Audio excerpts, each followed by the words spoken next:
Welcome back students. आज मैं आप सभी के सामने O20 डिजिटल एजुकेशन के थ्रू मैं आज आप लोग को class 10th chapter second of history nationalism in India कराने वाला हूं, जिसमें हम देखेंगे how the nationalism was develop in India as compare to the Europe. Europe में जो नेशनलिज्म हम लोगों ने लास्ट चैप्टर में देखा था, उसके मुकाबले इंडिया में जो नेशनलिज्म है वो कैसे डेवलप हुआ और जो रिवॉल्यूशन, जो मूवमेंट्स हुए इंडिया में, वो कौन कौन से हुए थे। तो लेट्स स्टार्ट करते हैं अपना चैप्टर। तो chapter name was nationalism in India. जो हमारा जो चैप्टर है उसका नाम क्या है? The rise of nationalism in India, कि कैसे नेशनलिज्म राइज हुआ इंडिया में। ठीक है, उससे पहले हम क्या देखना चाहेंगे कि ग्लिम्स देखते हैं कि how the movements were started and at ends in positive way और नेगेटिव वे। क्या पॉजिटिव वे लेके आएंगी या फिर नहीं लेके आती हैं। ठीक है, चलिए। Glimpse of nationalism movement in India. Glimpse of nationalism, nationalism के ग्लिम्स कैसे स्टार्ट होते हैं? The India's first freedom struggle took place in 1857। India का जो पहला फ्रीडम मूवमेंट हुआ था वो कब हुआ था? इन 1857। ठीक है, इन 1817 बंकिम चंद्र कंपोज वंदे मातरम। बंकिम चंद्र जी ने क्या कर दिया? वंदे मातरम को कंपोज किया। In 1885, Congress was formed in Mumbai. Bankim Chandra Banerjee chaired the first meeting of Congress. देखिए, पहले क्या हुआ? 1857 में रिवॉल्ट हुआ, उसके बाद वंदे मातरम को बंकिम चंद्र जी ने के द्वारा कंपोज किया गया। देन इन 1885 मुंबई में क्या करा गया था? पहली मीटिंग बुलाई गई थी, किसकी? कांग्रेस की। ये इंसिडेंसेस जो है ना, ये हमें बताते हैं कि now the nationalism were develop among the peoples. ठीक है, लोगों के अंदर जो है वो नेशनलिज्म क्या होने लगा है? डेवलप होने लगा है। In 1905 lord Curzon propose the division of Bengal. अब जब उन्हें लगा ब्रिटिशर्स को कि भाई देखो, इनके अंदर तो क्या हो रहा है, जो है देश प्रेम की भावनाएं जग रही हैं, तो कहीं ना कहीं अभी इन्हें क्या करना स्टार्ट करते हैं? ब्रेक करना स्टार्ट कर देते हैं। क्यों? जो पहली बार जब ब्रेक करते हैं तो ब्रेक किसके नाम पर करते हैं? The first time they break on the basis of administration, कि बंगाल इतना बड़ा है, बंगाल को क्या कर दिया जाए? बंगाल के दो विभाजन कर देते हैं। अब अगर बंगाल के दो विभाजन हो जाएंगे तो उससे क्या होगा कि हम एडमिनिस्ट्रेशन इजीली कर पाएंगे। बट उसके पीछे का जो रीजन है वो रीजन ये था कि वो चाह रहे थे कि जो इंडियंस हैं उन्हें क्या कर दिया जाए? ब्रेक कर दिया जाए into the two communities, Hindus and the Muslim community, कि दो कम्युनिटी में इन्हें क्या कर दिया जाए? ब्रेक कर दिया जाए। इन 1905 अबिंद्रनाथ टैगोर, रविंद्रनाथ टैगोर है, Rabindranath Tagore made a portrait of Bharat माता। ये बहुत इंपॉर्टेंट है भाई, देखो क्यों? क्योंकि हम लोगों ने जो लास्ट चैप्टर देखा था उसमें क्या देखा था कि जो लास्ट में, जो बिल्कुल लास्ट का था, जिसमें हम देखते हैं the imperialism in Europe, nationalism and imperialism, उससे पहले जो था एलोगोरी, जो एलोगोरी हुई थी, डेवलप हुई थी कैसे? जब पिक्चर बनाई गई थी, जर्मेनिया आर्मेनिया की पिक्चर्स बनाई गई थी ताकि लोगों को क्या किया जा सके? कनेक्ट किया सके। तो उसी तरह से इंडिया में भी 1905 में रविंद्रनाथ टैगोर जी के द्वारा पहली पोर्ट्रेट बनाई गई, किस चीज की? भारत माता की। और ये बहुत इंपॉर्टेंट रोल प्ले करेगी आने वाले टाइम में। क्यों? क्योंकि ये क्या करेगी? लोगों को कनेक्ट करेगी। क्या करेगी? लोगों को कनेक्ट, कि we all are Indians, we all are Indians. हम ऐसा नहीं है कि हिंदू हैं, मुस्लिम हैं, बंगाली हैं, ठीक है, आपके वो है मलयालम के लोग नहीं, बिहारी नहीं, वी ऑल आर इंडियंस। हम सब क्या है? एक हैं। ना कि हमारे एम्पायर्स अलग अलग हैं, ना ही हमारे छोटे छोटे जो एम्परर्स हैं, राजा वगैरह हैं, जो प्रिंसली स्टेट्स हैं वो अलग है, नहीं, we all are Indian. In 1906 Aga Khan and Nawab Salimullah Khan establish Muslim League. अब देखो, जो यहाँ पे 1905 में जो इन्होंने किया था, डिवीजन किया था, उसमें सक्सेस हो गए by establishing the Muslim League in 1906। देखो कि ठीक है, अगर ऐसे नहीं टूटोगे तो ऐसे टूटोगे। कैसे? कि हमने मुस्लिम लीग खड़ी कर दी। अगर मुस्लिम लीग एक कम्युनिटी अलग, मुस्लिम लीग की जो एक जो है आपकी पार्टी अलग बना दी जाएगी, लोग उसमें होंगे, इन्वॉल्व होंगे, कहीं ना कहीं वो कांग्रेस को क्या है? भला बुरा कहेंगे, लोगों की मेंटालिटी चेंज होगी, तो आपस में ही लड़ते रहेंगे। इसीलिए उन्होंने 1906 में आगा खान और नवाब सलीमुल्लाह खां के द्वारा मुस्लिम लीग की स्थापना करा दी गई। In 1907 Congress was divided into extremist and moderate. 1907 में क्या होता है कि कांग्रेस जो है it was divided into two part, extremist and the moderate, कि भैया एक गरम दल है एक नरम दल है। अब ये गरम दल और नरम दल क्या है बेसिकली, जब 1895 में कांग्रेस की स्थापना हुई थी तो उसमें क्या कहा गया था कि अगर आपको कोई भी प्रॉब्लम होती है तो आप क्या करिए, उन सब चीज़ों को नोटेड डाउन करिए और हमारे पास लेके आइए, ठीक है। और वो कब होगा, दिसंबर में होगा, ठीक है, जिसे हम इंडियन नेशनल कांग्रेस का सेशन भी कहते हैं, INC सेशन जिसे हम कहते हैं, जो हम आगे मैप में भी देखेंगे, जो आपको कई बार मैप में देखने को भी मिलता है, एक नागपुर वाला, मद्रास वाला एज वेल एज कोलकाता वाला, ठीक है, 1920 वाला। तो अब ये क्या है, जो सेशंस हैं, इन सेशंस में क्या होगा, आप पूरे साल में जो भी आपके एरिया में जो भी कमियां हैं जो आपको सुधरवानी है, उन सभी कमियों को लेके आ जाइए। एंड में 1-1.5 हफ्ते आप आराम से बैठ के वहाँ पार्टी करेंगे, आपस में डिस्कस करेंगे, आज जो चीज़ें हमें रेलिवेंट लगेगी हम उन चीज़ों को क्या कर देंगे, चेंज कर देंगे। तो ये कांग्रेस को बनाने का रीज़न था। नाउ अब क्या हो गया, बट ये ब्रिटिशर्स का था, कांग्रेस के लोगों का नहीं था। उन्हें क्या था कि भाई ठीक है हम पीसफुली अपने डिमांड्स रखेंगे और उन्हें फुलफिल करेंगे।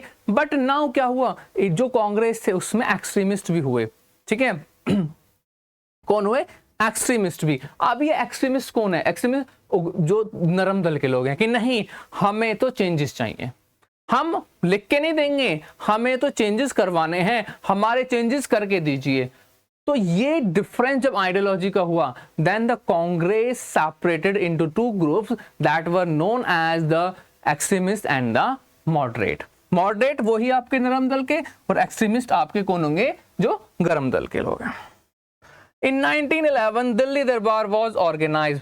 फिर अब क्या होगा, 1911 में दिल्ली दरबार को ऑर्गेनाइज किया जाएगा, ठीक है, जिसमें फिर से कह दिया जाएगा कि जो आपका विभाजन है किस चीज का, जो पश्चिम बंगाल का, उसे कैंसिल करते हैं। बट इन्होंने जो काम था क्या करना, बीज बोना, किसके बीच में, हिंदू और मुस्लिम के बीच में, वो कर दिया था।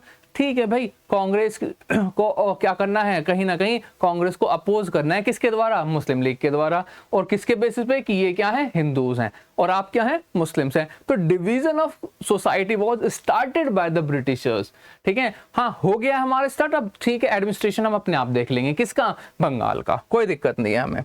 बंगाल डिवीजन वाज अबॉलिश इन दिल्ली दरबार। कहाँ किया गया, जो बंगाल डिवीजन, जो मैंने अभी बताया कि बंगाल का जो वो था डिवीजन था, वो दिल्ली दरबार में अबॉलिश कर दिया गया, ठीक है।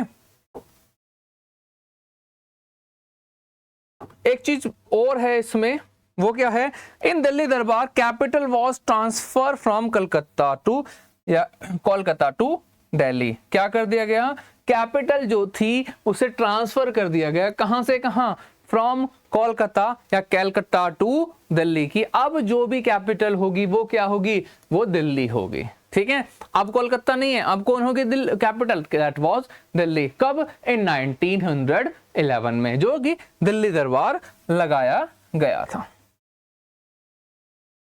इन 1914 the first world war started. 1914 में क्या देखने को मिलता है कि फर्स्ट वर्ल्ड वॉर स्टार्ट हो जाता है, किसके, जो आपके वेस्टर्न लाइट पावर्स वगैरह के बीच में। 9th में भी आप लोगों ने देखा होगा इसका, फर्स्ट वर्ल्ड वॉर के बारे में। इन 1915 महात्मा गांधी रिटर्न टू इंडिया। महात्मा गांधी जी जो हैं वो कहाँ जाते हैं, इंडिया जाते हैं during the first world war. First world war, जब पहला फर्स्ट वर्ल्ड वॉर चल रहा था, उसके बीच में गांधी जी वापस आते हैं 1915। कहाँ से आते हैं, they came back from the South Africa. कहाँ से आते हैं, साउथ अफ्रीका से। In 1917 Mahatma Gandhi started Champaran Satyagraha in protest of indigo plantation। 1917 में, 1915 में आए और 1917 में ही उन्होंने क्या कर दिया, अपना पहला सत्याग्रह लॉन्च कर दिया, that were known as indigo plantation, जिसे क्या कहा जाता है, indigo plantation, ठीक है। ये हम आगे देखने वाले हैं कि how the indigo plantation gone on, क्या क्या चीजें होती हैं उसमें। बट इतना ध्यान रखिए कि 1917 में चंपारण सत्याग्रह हुआ, जिसमें जो किस लिए हुआ, इंडिगो प्लांटेशन में। और ये मैप का क्वेश्चन भी है, याद रखिए भाई। In 1970 Mahatma Gandhi organise satyagraha for the farmers in the Kheda Gujarat. और इन 1917 ऑल्सो उन्होंने क्या करा, खेड़ा में एक मूवमेंट करा, किसके लिए, जो वो थे वर्कर्स थे, किसके लिए, फार्मर्स के लिए, ठीक है, बेसिकली किसके लिए, फार्मर्स के लिए। इन 1918 फिर से दोबारा कहाँ होगा, गुजरात में ही। किसके द्वारा, गांधी जी के द्वारा। किसके लिए, कॉटन टेक्सटाइल मील गुजरात में होता है। किसके लिए, मील वर्कर्स के लिए। किसके लिए होता है, मील वर्कर्स के लिए, जो मील में वर्क करते हैं वर्कर्स के लिए, फॉर द वेजेस। किसके लिए, वेजेस के लिए। और ये तीनों ही जो मूवमेंट हो गए, इन तीनों ही मूवमेंट में गांधी जी क्या होते हैं, कहीं ना कहीं सक्सेस होते हैं। फुली सक्सेस नहीं, पार्शियली दे वर सक्सेस। ठीक है, पार्शियली वो क्या हो जाते हैं, सक्सेस हो जाते हैं। इन 1918 the first world war ended. जो 1914 में फर्स्ट वर्ल्ड वॉर स्टार्ट हुआ था, वो कब खत्म होगा, 1918 में। और जैसे ही वर्ल्ड वॉर खत्म होता है, कहीं ना कहीं चीजें जो हैं भारत में वो बिगड़नी स्टार्ट हो जाएंगी। और जो चीजें बिगड़ती हैं, जिस वजह से लोग क्या होते हैं, यूनाइट होना स्टार्ट हो जाएंगे, चाहे वो मुस्लिम्स हो या फिर वो हिंदूस हो। क्योंकि हम देखेंगे खिलाफत मूवमेंट वगैरह इंडिया में देखने को मिलेगा। The British government turned down the demands of self-rule of Indians। अब देखो 1918 में वर्ल्ड वॉर फर्स्ट खत्म हुआ, जब 1914 में फर्स्ट वर्ल्ड वॉर स्टार्ट हुआ तो इंडियन जो सोल्जर्स थे, जो ब्रिटिशर्स जो उसमें वो करते थे, गवर्नमेंट करते थे, उन लोगों ने मना कर दिया कि we are not taking part in the first world War, हम फर्स्ट वर्ल्ड वॉर में पार्टिसिपेट नहीं करेंगे। But with the help of Gandhi ji, उन्होंने क्या करा, मैनेज करा और इंडियन सोल्जर्स को फर्स्ट वर्ल्ड वॉर में पार्टिसिपेट कराया। इसके बदले में उन्होंने गांधी जी को क्या प्रॉमिस किए थे कि टैक्सेशन सिस्टम वगैरह हटा देंगे, सेल्फ रूल वगैरह दे देंगे। तो बहुत सारी चीजें थी जो प्रॉमिसेस थे जो गांधी जी के द्वारा किए गए थे, गांधी जी को किए गए थे बाय द ब्रिटिशर्स। ठीक है, तो अब जब वो वादों का निभाने का टाइम आया तो क्या करा ब्रिटिशर्स ने, सारे वादे खत्म कर दिए, जो डिमांडेड थी उनके अपोजिट सारा वर्क करा, जिस वजह से लोग क्या हो जाते हैं, बहुत ज्यादा गुस्सा हो जाएंगे। तो सबसे पहले क्या कर दिया, turn down the demand of self rule of Indian, कि भैया कोई नहीं है, अब नहीं मिलेगा आपको सेल्फ रूल करने का, अब हम ही रूल करेंगे। ऐसा कुछ नहीं है कि हमने आपको प्रॉमिस कर दिया तो हम उन्हें फुलफिल करेंगे। In 1919, British government gave Rowlatt Act. Rowlatt Act. Rowlatt Act. अब क्या होता है, 1990 में रॉलेट एक्ट आ जाएगा, लगा दिया जाएगा। क्यों, जब लोग क्या करते हैं, रिवॉल्ट करते हैं कि भैया हम क्या करेंगे, कोई भी व्यक्ति जो ग्रुप बनाता हुआ या किसी भी एक्टिविटीज में मिलता है तो उसे सीधा पकड़ो और क्या कर दिया जाए, जेल में डाल दिया जाए, विदाउट एनी ट्रायल, जिसे कहा जाता है detention. On 13 April 1999 Jallianwala Bagh massacre took place in Punjab. इसे भी हम आगे चैप्टर में पढ़ने वाले हैं कि जलियांवाला बाग का जो है इंसिडेंस होता है कहां पर, पंजाब में, अमृतसर में। ठीक है, और ये भी आउटकम किसका है, the outcome of first world war, first world war का आउटकम है। In 1919 the Khilafat movement was started by Mohammad Ali and Shaukat Ali. अब 1919 में ही क्या होती है, मूवमेंट स्टार्ट होती है, that were known as a Khilafat movement and it was started by Mohammad Ali and Shaukat Ali. Mohammad Ali और शौकत अली के द्वारा जो खिलाफत मूवमेंट है वो स्टार्ट की जाती है। ठीक है, और बाद में इस मूवमेंट को क्या कर दिया जाएगा, the movement was merge with the, किसके द्वारा, नॉन कोऑपरेशन मूवमेंट, जो गांधी जी के द्वारा स्टार्ट की जाती है। In 1920 Gandhi ji started non cooperation movement. जो मैंने अभी बताया कि 1920 में नॉन कोऑपरेशन मूवमेंट स्टार्ट की जाएगी, उसमें खिलाफत मूवमेंट को मर्ज कर दिया जाएगा। In 1922 Mahatma Gandhi withdraw the non cooperation movement after the violence took place at चोरा चोरी। और 1922 में जब मूवमेंट पीक पे होगा तो एक इंसिडेंस जो होता है वो टुक प्लेस करता है, that were known as the Chaura Chauri incidence, और जिसे क्या कर दिया जाएगा, जिसके बाद गांधी जी के द्वारा नॉन कोऑपरेशन मूवमेंट को कॉल ऑफ कर दिया जाएगा और गांधी जी को जेल भेज दिया जाएगा। On August 9, 1925 revolutionaries in Kakori looted the train carrying English treasure. अब ये जो फेज था जो 1920 या 1922 के बाद आया, ठीक है, और ये 1928 तक चलेगा, लगभग 28-29 तक, तो that the movement were known as the revolutionary movement.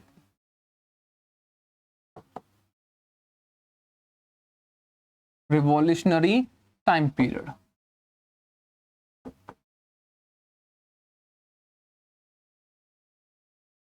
इसे क्या कहा जाएगा, रिवॉल्यूशनरी टाइम पीरियड। जो कि आपका देखने को मिलेगा 1922 से 1929 या 28 तक, ठीक है, 1929 8 तक, जिसमें जो रिवॉल्यूशनरीज होते हैं वो बहुत ज्यादा एक्टिव हो जाते हैं। रिवॉल्यूशनरीज जस्ट लाइक जैसे हमारी HRA वगैरह, ठीक है, और भगत सिंह, चंद्रशेखर आजाद, बटुकेश्वर दत्त, ये सारे जो फ्रीडम फाइटर्स थे। नाउ हम लोगों ने देखा था ना कि अभी एक्सट्रीमिस्ट और मॉडरेट थे, और ये क्या थे, ये रिवॉल्यूशनरीज थे। वो डिमांड कर रहे थे, ये क्या कर रहे थे, हम तो लेके रहेंगे, हर हालत में लेके रहेंगे, चाहे कुछ भी हो जाओ, और हमें क्या करना है, रिवॉल्ट करना है, कहीं ना कहीं रिवॉल्यूशन करना है। किस वे में, इन अ वायलेंस वे। और इसीलिए वो क्या करते हैं, काकोरी कांड करते हैं, जिसमें ट्रेन को लूटा जाएगा, जो क्या करती है, ब्रिटिशर्स का ट्रेजर कैरी करती है, ठीक है। In 1928 Simon Commission came to India and Lala Lajpat Rai was killed while the protesting. 1928 में साइमन कमीशन आता है, जिसमें लाठीचार्ज होगा, जिसकी वजह से लाला लाजपत राय की क्या हो जाएगी, मृत्यु हो जाएगी। और उसका बदला लेने के लिए जो हमारे ये हैं रिवॉल्यूशनरीज हैं, वो क्या करते हैं, जो साइमन एक पुलिस वाला होता है, एक पुलिस वाला होता है, उसके ऊपर गोली चला देंगे, ठीक है। On 8 April 1929, Bhagat Singh and the Batukeshwar Dutt throw a bomb in the assembly. 8 April 1929 को बटुकेश्वर दत्त और भगत सिंह के द्वारा बॉम्ब फेंका जाता है, कहां पर, जो कि एक जनरल असेंबली चल रही होती है, कहां पर, दिल्ली में। On 12 March 1930, Gandhi ji started the march from Sabarmati to Dandi. अब क्या करेंगे, दोबारा से पहली नॉन कॉपरेशन मूवमेंट थी, अब क्या है, सिविल डिसोबीडियंस मूवमेंट को स्टार्ट किया जाएगा 12 मार्च 1930 को, from Sabarmati Ashram to Dandi. On 6 April 1930, Gandhi ji broke the salt and started the civil disobedience. पहले क्या करते हैं, पहले गांधी जी स्टार्ट करते हैं march, salt march, and then they break a salt law by starting a civil disobedience movement. कि एक जगह से दूसरी जगह जाके, किस लिए, कि ठीक है अब हम जा रहे हैं क्या करने, आपके जो द्वारा जो कानून बनाए गए हैं उन्हें तोड़ने के लिए। तो पहले they started a salt march, after that by breaking a law of salt they started the civil disobedience movement. और इसमें क्या होगा, it was different from the civil non cooperation movement. इसमें क्या होगा, लोगों के द्वारा अलग अलग जगह, अलग अलग पीपल्स के द्वारा क्या करे जाएंगे, जो लॉ बनाए गए ब्रिटिशर्स के द्वारा उन्हें तोड़ा जाएगा। In 1930, Dr. B.R. Ambedkar organized scheduled caste into repress class association। 1930 में ही डॉक्टर बी आर अम्बेडकर के द्वारा क्या बनाई जाती है, एक डिप्रेस क्लास एसोसिएशन बनाई जाएगी। ऑन 23 मार्च 1931, भगत सिंह और Sukhdev and Rajguru was hang. 23 मार्च 1931 को भगत सिंह, सुखदेव और बटुकेश्वर दत्त को भगत सिंह, सुखदेव और राजगुरु को क्या कर दिया जाएगा, फांसी दे दी जाएगी। 1931, Gandhi Irwin pact was sign and the civil disobedience movement was suspended. क्या कर दिया जाएगा, जो सिविल डिसओबीडियंस मूवमेंट 1936 अप्रैल 1930 को स्टार्ट किया गया था, now it was called off और सस्पेंड फॉर अ व्हाइल, ठीक है। जो एक पैक्ट साइन होगा गांधी और इरविन के बारे में, उसे भी हम आगे इस चैप्टर में देखने वाले हैं, ठीक है। And 1931, Gandhi ji participated in the second round table conference but did not expected success. Second round table conference participate करेंगे, बट वो ऐसा ज्यादा सक्सेस नहीं होती है, ठीक है। In 1932, Poona pact was signed between Mahatma Gandhi and doctor B R Ambedkar. यहाँ पे गांधी इरविन पैक्ट साइन होगा और यहाँ पे पूना पैक्ट साइन होगा गांधी जी और डॉक्टर बी आर अम्बेडकर के बीच में। दोनों ही क्वेश्चन 1 मार्कर है, ध्यान रखिए, दोनों ही क्या है, 1 मार्कर क्वेश्चन है जो पूछे जाते हैं कई बार। In 1933, चौधरी रहमत Ali first coin the idea of Pakistan. In 1933, पहली बार पाकिस्तान वर्ड या पाकिस्तान देश या कोई पाकिस्तान का आइडिया इमर्ज हुआ, कहां पर, इंडिया के अंदर। और ये देखो 33 से 47, अगर हम देखें 33 से 47 के बीच का अप्रोक्स 14 to 15 ईयर का गैप है। इसके बीच में इतना ज्यादा ये आइडिया इमर्ज होगा कि लोग क्या कर लेंगे, एक नए कंट्री की डिमांड करेंगे कि हमें इंडिया में रहना ही नहीं है, हमें तो अपना एक अलग देश चाहिए एट एनी कॉस्ट, हर हालत में हमें हमारा एक देश चाहिए। In 1935 Indian Government Act was passed and regional government was formed। क्या कर दिया जाएगा, 1935 में एक गवर्नमेंट एक्ट आएगा जिसमें रीजनल गवर्नमेंट को बनाया जाएगा, और इस चीज का फायदा कौन उठाएगा, Muslim League. Now the Muslim League started क्या करेगी, जो कांग्रेस के अगेंस्ट बोलना स्टार्ट कर देगी कि देखो हमें कुछ नहीं दिया, हमें आज ही ये कंडीशन है, और जिस वजह से क्या होगी, पाकिस्तान की डिमांड जो होगी वो इमर्ज होगी, राइज होगी बहुत ज्यादा। 1939 the second world war was started. 1939 में सेकेंड वर्ल्ड वॉर क्या हो जाता है, स्टार्ट हो जाता है। 1940 अ resolution was pass, Muslim league and separate homeland for Muslim name Pakistan. 33 में आइडिया आया, 40 में पहली बार डिमांड करी गई, क्या 40 में पहली बार डिमांड की गई। 1942 the quit India movement was started, किसके द्वारा, महात्मा गांधी जी के द्वारा, और स्लोगन दिया गया डू और डाई, करो या मरो का स्लोगन दिया गया। In 1945 USA drop nuclear bomb Japan and second world war ended. 1945 में क्या कर दिया जाएगा, यूएसए के द्वारा न्यूक्लियर बॉम्ब डाल दिया जाएगा, किसके ऊपर, हिरोशिमा एंड नागासाकी के ऊपर, जिसके बाद सेकेंड वर्ल्ड वॉर क्या हो जाएगा, एंड हो जाएगा, खत्म हो जाएगा। In 1946 cabinet mission came to know which proposal the constitution assembly, कि ठीक है भैया आप अपना क्या बना लीजिए, संविधान बना लीजिए, बहुत हो गया इसमें मगजमारी, किसमें, इंडिया में बहुत रिवॉल्यूशन हो रहे हैं, रिवॉल्ट हो रहे हैं, मूवमेंट्स हो रहे हैं, आप नहीं झेल पाएंगे अब ठीक है आप अपना बना लीजिए, ठीक है। तो इसीलिए क्या करा इन्होंने, पहली जो कैबिनेट मिशन आया जिसमें क्या करा गया कि आप जाइए और एक कॉन्स्टिट्यूशनल असेंबली का फॉर्म करिए। क्यों, क्योंकि इन लोगों को पता नहीं है कि how the constitution assembly was form, कि कॉन्स्टिट्यूशन असेंबली कैसे बनाई जाती है। और ये कहीं ना कहीं ब्रिटिशर्स की चाल भी थी, वो ये देखना चाह रहे थे कि ये जो इंडियन है इनके बस की कुछ नहीं है, ये कुछ नहीं बना पाएंगे कॉन्स्टिट्यूशन वगैरह, ठीक है हम इनकी हेल्प कर देते हैं असेंबली बनाने में, फिर इन्हें बनाने दीजिए, देखते हैं कैसा कॉन्स्टिट्यूशन बना देंगे। बट उनके एक्सपेक्टेशन के अपोजिट हुआ सारा, और हम लोगों ने एक इतना अच्छा कॉन्स्टिट्यूशन बनाया जो हमें आज देखने को मिलता है, ठीक है।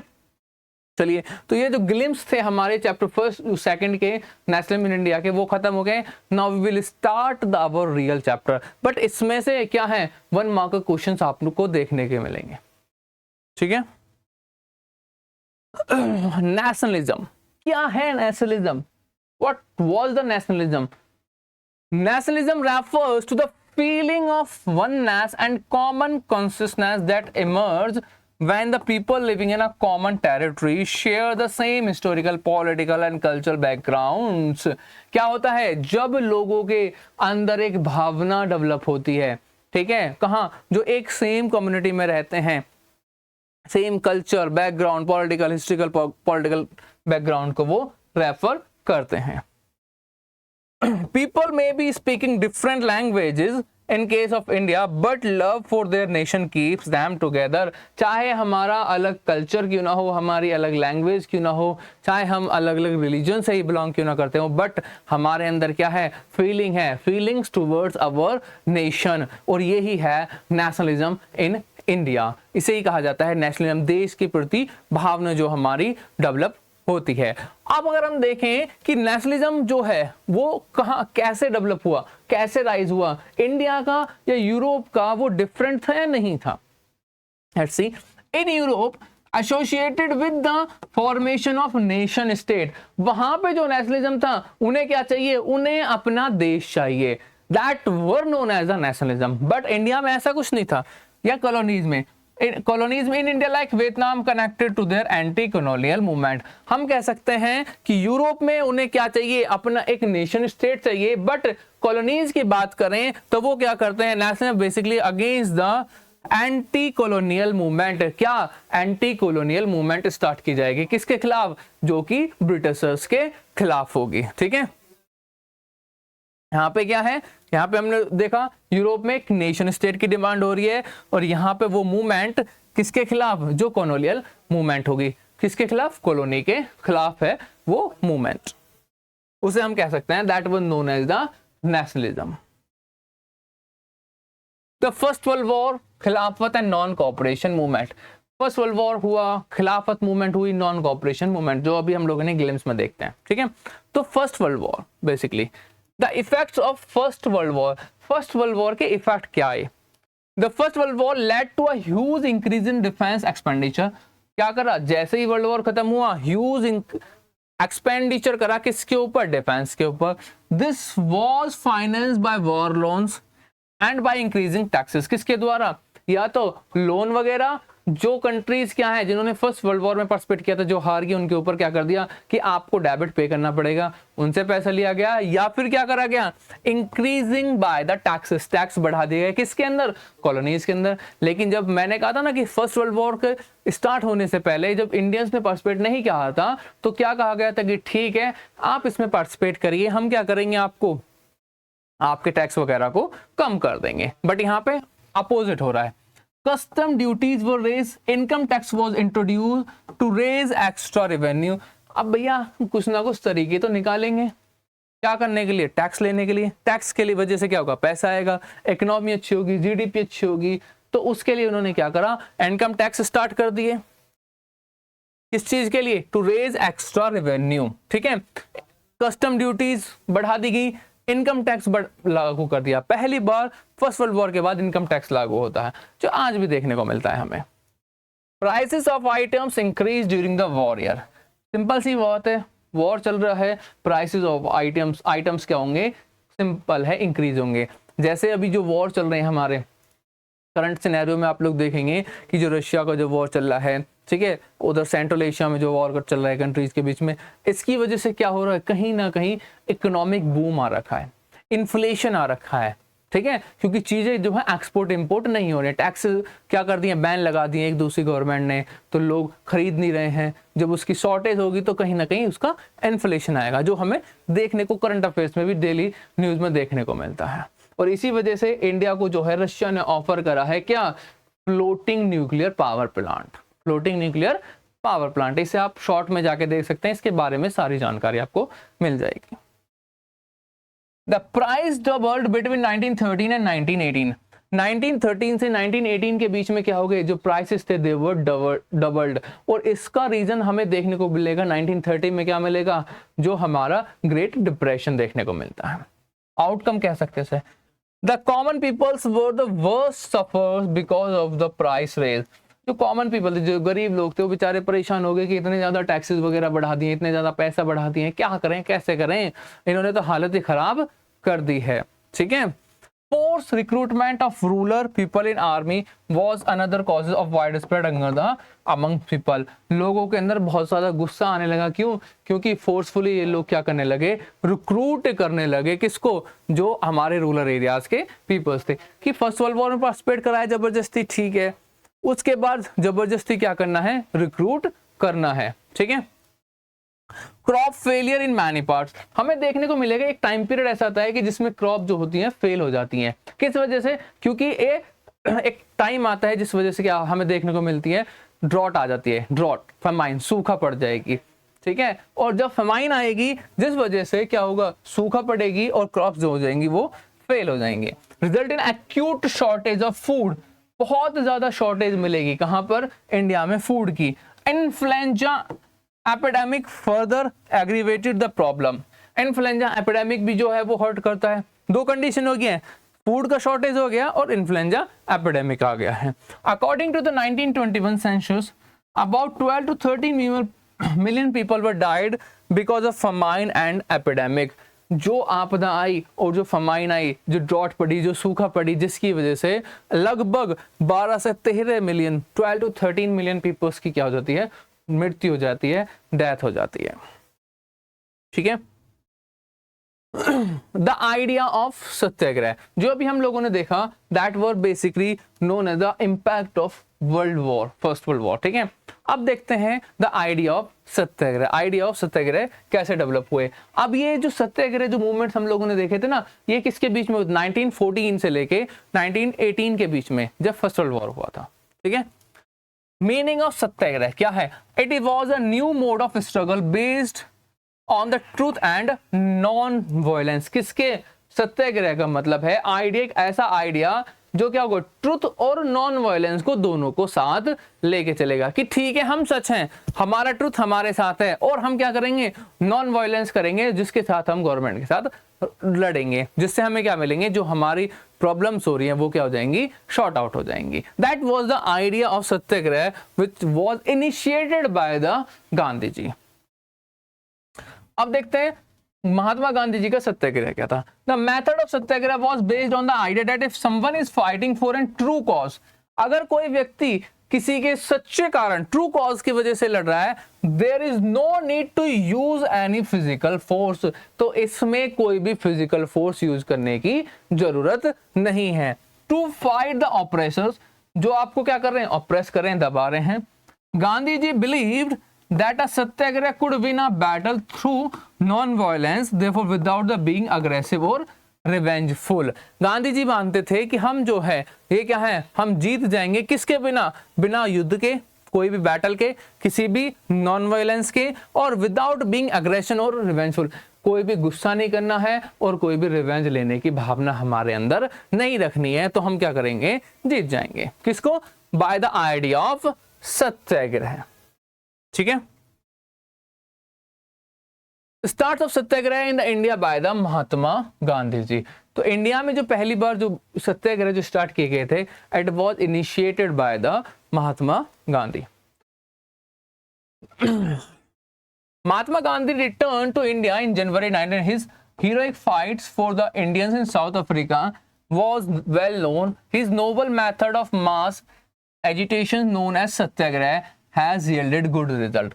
अभी तक जो साउथ अफ्रीका में उन्होंने क्या कहते हैं, जो इंडियंस के लिए या फिर साउथ अफ्रीका के जो लोग थे उनके लिए जो भी सत्याग्रह किए थे, उसमें कहीं ना कहीं उन्हें क्या मिला था, एक पॉजिटिव वे मिल गया था, जिससे लोग भी उन्हें क्या करते थे, इंडिया में जानते थे, थोड़ा बहुत, ज्यादा नहीं जानते थे बट थोड़ा बहुत, जो क्या थे, जो रिचर क्लास थी वो इन्हें जानते थे, जो रिवोल्ट्स वगैरह में पार्टिसिपेट कर रहे थे कांग्रेस में, तो वो लोग गांधी जी को वेल नोन थे अबाउट द गांधीन आइडिया।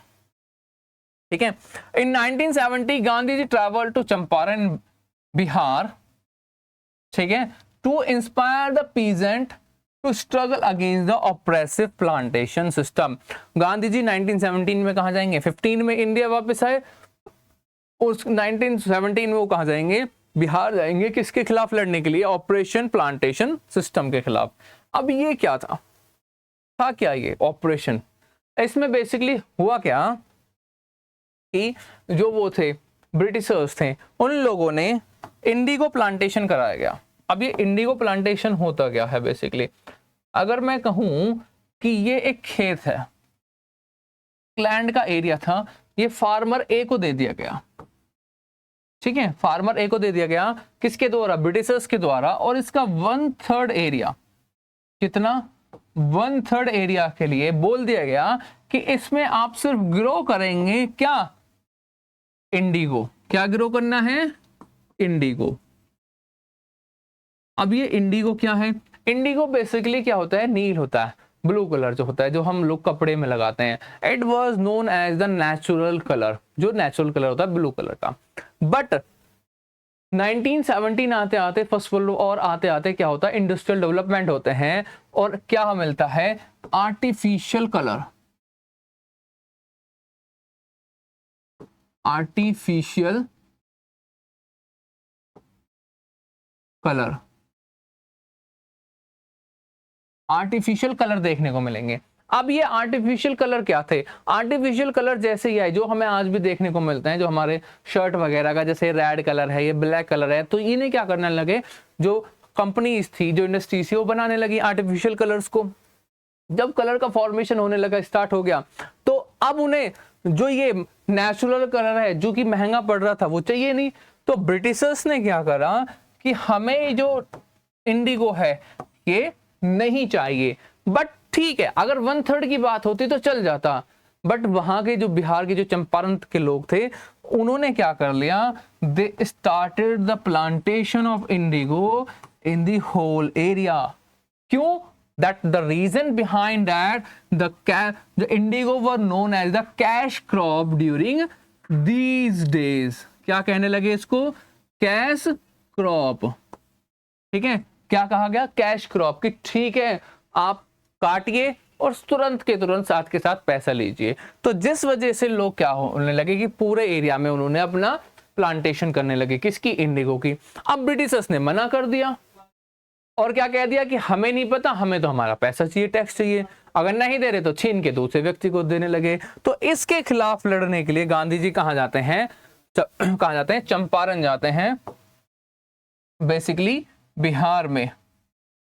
ठीक है, कहाँ जाते हैं, बिहार में जाएंगे।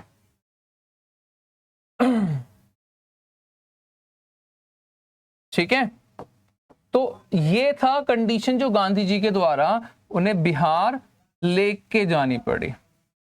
ठीक है, बिहार उन्हें जाना पड़ा था चंपारण के लिए। अब उसी साल क्या करना पड़ेगा, वो कहाँ जाएंगे, पहले चंपारण में वो ठीक है जाते हैं, मूवमेंट्स होते हैं, फिर वो वहां पे बैठ के पीसफुली चीजें गो थ्रू होती हैं और फाइनली सॉर्ट आउट होता है कि ठीक है जो वो लोग हैं उन्हें कुछ ना कुछ कंसेशन दिया जाएगा। ठीक है, अब फिर 1970 ही वो गांधी जी कहाँ जाते हैं, they support the peasants of Kheda district of Gujarat.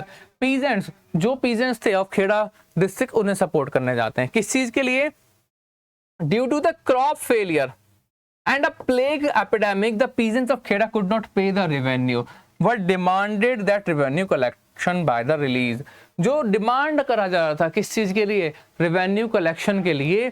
Kheda में पीजेंट्स जो थे, अब बेचारे वो क्या थे, फुलफिल नहीं कर पा रहे थे। रीजन क्या था उसके पीछे के, रीजन यही थे कि एक तो एपिडेमिक आ गया, दूसरा उसमें क्या हुआ कि वहां पे जो पीजेंट्स थे उनकी एपिडेमिक आ गया and the crop was fail. Crop क्या होगी, फेल होगी। अब वो पे करने में सक्षम नहीं थे, इस वजह से उन्हें कहीं ना कहीं प्रॉब्लम फेस करनी पड़ रही थी।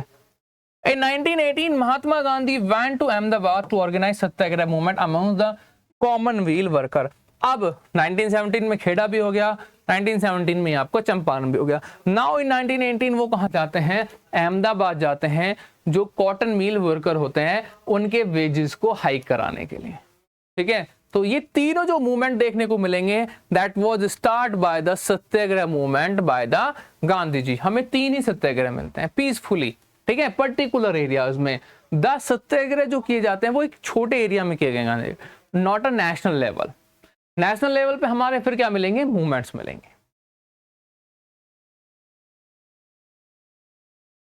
सम अर्ली सत्याग्रह मूवमेंट, और जो अभी हम लोगों ने देखा peasants movement Champaran Bihar 1917, peasants movement Kheda Gujarat 1917, mill worker movement in Ahmedabad in 1918। और ये तीनों ही जो है आपके मैप बेस्ड क्वेश्चन भी मिलते हैं। ठीक है, मैप बेस्ड क्वेश्चन यहाँ जरूर रखिएगा इस चैप्टर से, क्योंकि 2 नंबर का मैप इसी चैप्टर से आने वाला है। और ये तीनों में से आपको कई बार एक देखने के लिए मिल जाता है, चंपारण मिल जाए, खेड़ा या फिर Ahmedabad. Next was the Rowlatt Act in 1919। Rowlatt Act लगाया गया कहां पे, इंडिया में। क्यों और रीजंस क्या थे उसके पीछे की, और कब लगाया गया, 1919 में। अभी 1919 कौन सा टाइम है, अगर देखें तो it was a time of when the world war first was finished, over. जब फर्स्ट वर्ल्ड वॉर क्या हो गया, ओवर हो गया। Provisions of Rowlatt Act, provisions क्या थे, allowed to detention of political prisoners without trial for the 2 years। भैया बिना किसी ट्रायल के सीधा पकड़ो जेल में डाल दो 2 साल के लिए, कोई नहीं पूछने वाला इन्हें, कोई केस नहीं होगा, सीधा पकड़ो और क्या कर दो, जेल में डाल दो। कितने दिन के लिए, 2 साल के लिए। कब, जो कि पॉलिटिकली एक्टिविटीज करें। एम्स क्या थे रोलेट एक्ट के, to repress the political activities. जब यहाँ पॉलिटिकली प्रिजनर्स देखेंगे तो एम भी क्या आएगा, पॉलिटिकल एक्टिविटीज, जो एक्टिविटीज को सप्रेस करने के। Why the Rowlatt act was unfair, अभी अनफेयर क्यों था, on attack on the civil liberties of Indian despite the opposition of Indian members pass. ठीक है, जो भी कोई मेंबर्स वगैरह अगर इसके खिलाफ करते थे तो उन्हें सीधा क्या करके पकड़ के जेल में डाल दिया था। ठीक है, किसके, तब जब कहीं ना कहीं इंडियंस की जो लिबर्टीज हो रही थी वो खत्म हो रही थी। Consequences of the Rowlatt Act, क्या कॉन्सिक्वेंसेज हुए रोलेट एक्ट के, An all-Indian hartal planned by the Mahatma Gandhi on 6 April 1919 against this unjust law. Gandhi ji के द्वारा क्या क्या ऑल इंडिया हमें क्या करनी है, हड़ताल करनी है. Rallies were organise in various cities, rallies लगाई गई कि रॉलेट एक्ट को इम्प्लीमेंट नहीं करना चाहिए. Workers went on strike in railway workshop, workers कहाँ चले गए, रेलवे शॉप वगैरह के क्या चले गए, स्ट्राइक पे चले गए.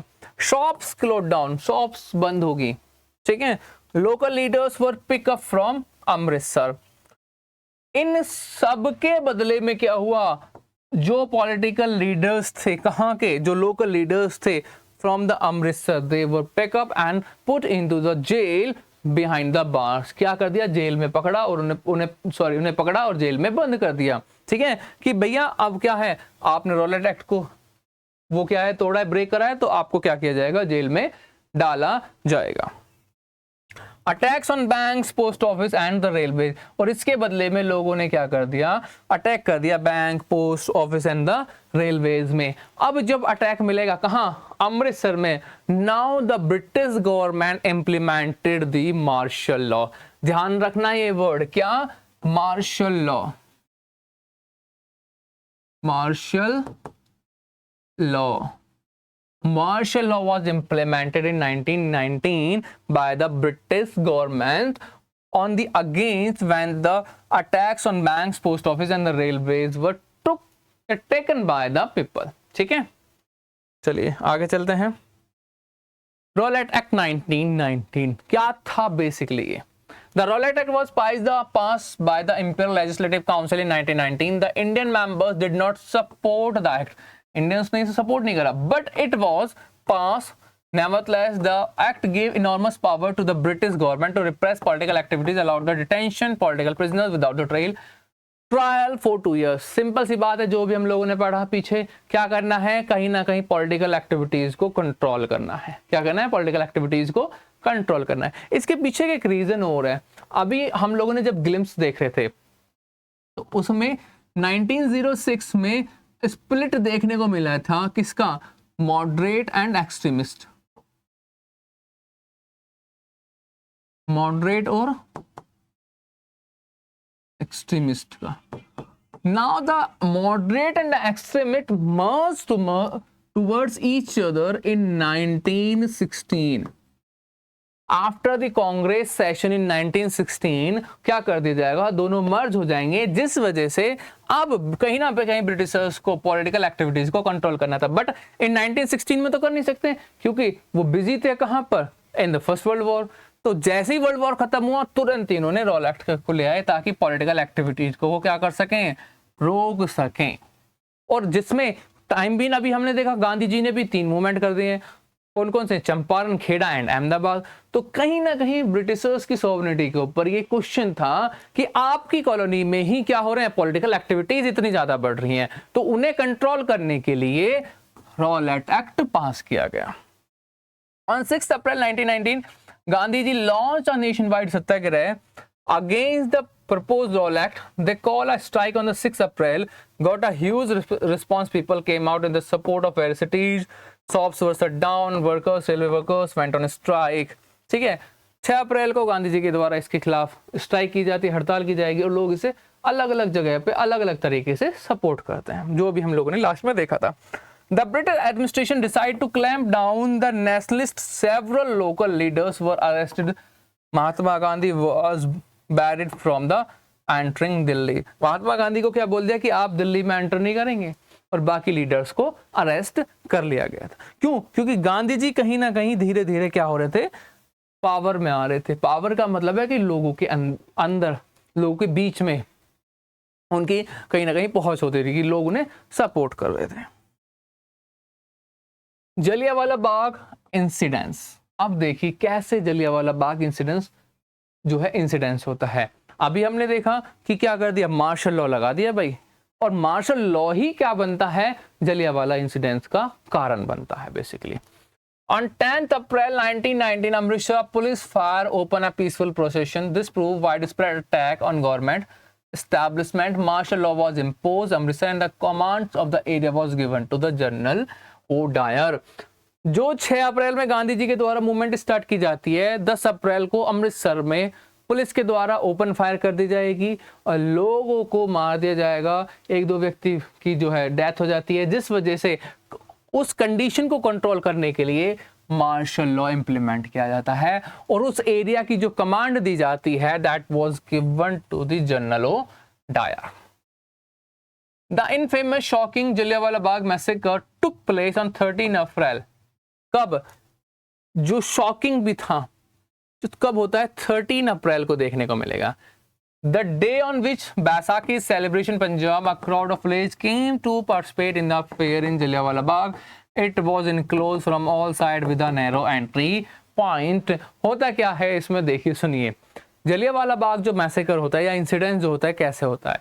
जो बैसाखी का मेला लगता है, अब कंट्री साइड या रूरल एरियाज कह दीजिए, वहां से लोग आएंगे क्या करने के लिए? बैसाखी का मेला देखने के लिए अमृतसर में। जब वो सभी इकट्ठे होते हैं, बैसाखी का मेला देखते हैं जलियांवाला बाग के पास, वहीं एक छोटा सा लोग धीरे धीरे इकट्ठा होना स्टार्ट हो जाते हैं। जो बाग था वहां पे कुछ लोग अपने मूवमेंट, भाषण वगैरह दे रहे, स्पीच वगैरह दे, तो लोग उन्हें सुनने के लिए धीरे धीरे वहां क्या हो जाते हैं? इकट्ठे हो जाते हैं। अब इस चीज की जो वो है इंफॉर्मेशन, वो जनरल ओ डायर के पास चली जाती है कि भैया वहां पे क्या हो रहे हैं, जो लोग इकट्ठे हो रहे हैं। और जनरल ओ डायर के पास क्या था? ऑर्डर थे किस चीज के लिए? मार्शल लॉ के। मिलिट्री मार्शल लॉ मतलब मिलिट्री लॉ, कि अब किसी से कोई परमिशन नहीं लेनी, जो अगर आपको करना है कैसे भी करें, सिचुएशन को कंट्रोल करने के लिए आप कुछ भी करें। तो उसने क्या करा कि जो जलियांवाला बाग जो था उसकी चारों तरफ की जो बाउंड्री थी उसे घेर लिया गया और ओपन फायर करा दिया गया। चाहे वो बच्चे हों, चाहे वो वुमेन्स हों या वृद्ध ओल्ड एज पीपल हो, सबको गोली से भून दिया गया। और that were known as the Jallianwala Bagh massacre and Jallianwala Bagh incident. तो हमें इंसिडेंट नहीं कहना चाहिए इसे, that were known as the Jallianwala Bagh massacre. क्या कहना चाहिए? मैसेकर कहना चाहिए कि लोगों को बहुत बुरी तरह से क्या किया गया? मारा गया। ठीक है। और ये क्या करा? ब्रिटिश गवर्नमेंट ने। किसने करा? ब्रिटिश गवर्नमेंट ने। और आफ्टर दैट जब उसके ऊपर केस चलाया गया तो उसे फ्री क्या कर दिया गया? फ्री कर दिया गया कि भैया ये कोई उसने जानबूझ के नहीं करा, उसके क्या थे? पावर्स थे, और जिन पावर्स को यूज करके उसने इस तरह की एक्टिविटीज करी। General O'Donnell blocked the exit point, opened fire on the crowd. Hundreds of people were killed in that. Public reaction to the incident took a violent turn in many North India towns. The government was quite brutal in its response. जब इसके बदले में लोगों ने क्या करा? Violent करा। लोग परेशान होंगे जब इतने लोगों को मारा जाएगा, तो कहीं ना कहीं लोगों का गुस्सा फूटेगा। और इसके बदले में फिर भी गवर्नमेंट ने क्या करा? ब्रूटल तरीके से जो भी मूवमेंट या रिप्रेशन होते सबको दबाया गया था। Things turned highly violent. Mahatma Gandhi called off the movement as he did to continue the violence. और एक मूवमेंट को स्टार्ट करेंगे, और वो कब तक चलेगा? जब तक वो भी किसके वो नहीं बन जाएगा, वायलेंस को अडॉप्ट नहीं कर लेगा। ठीक है, चलिए।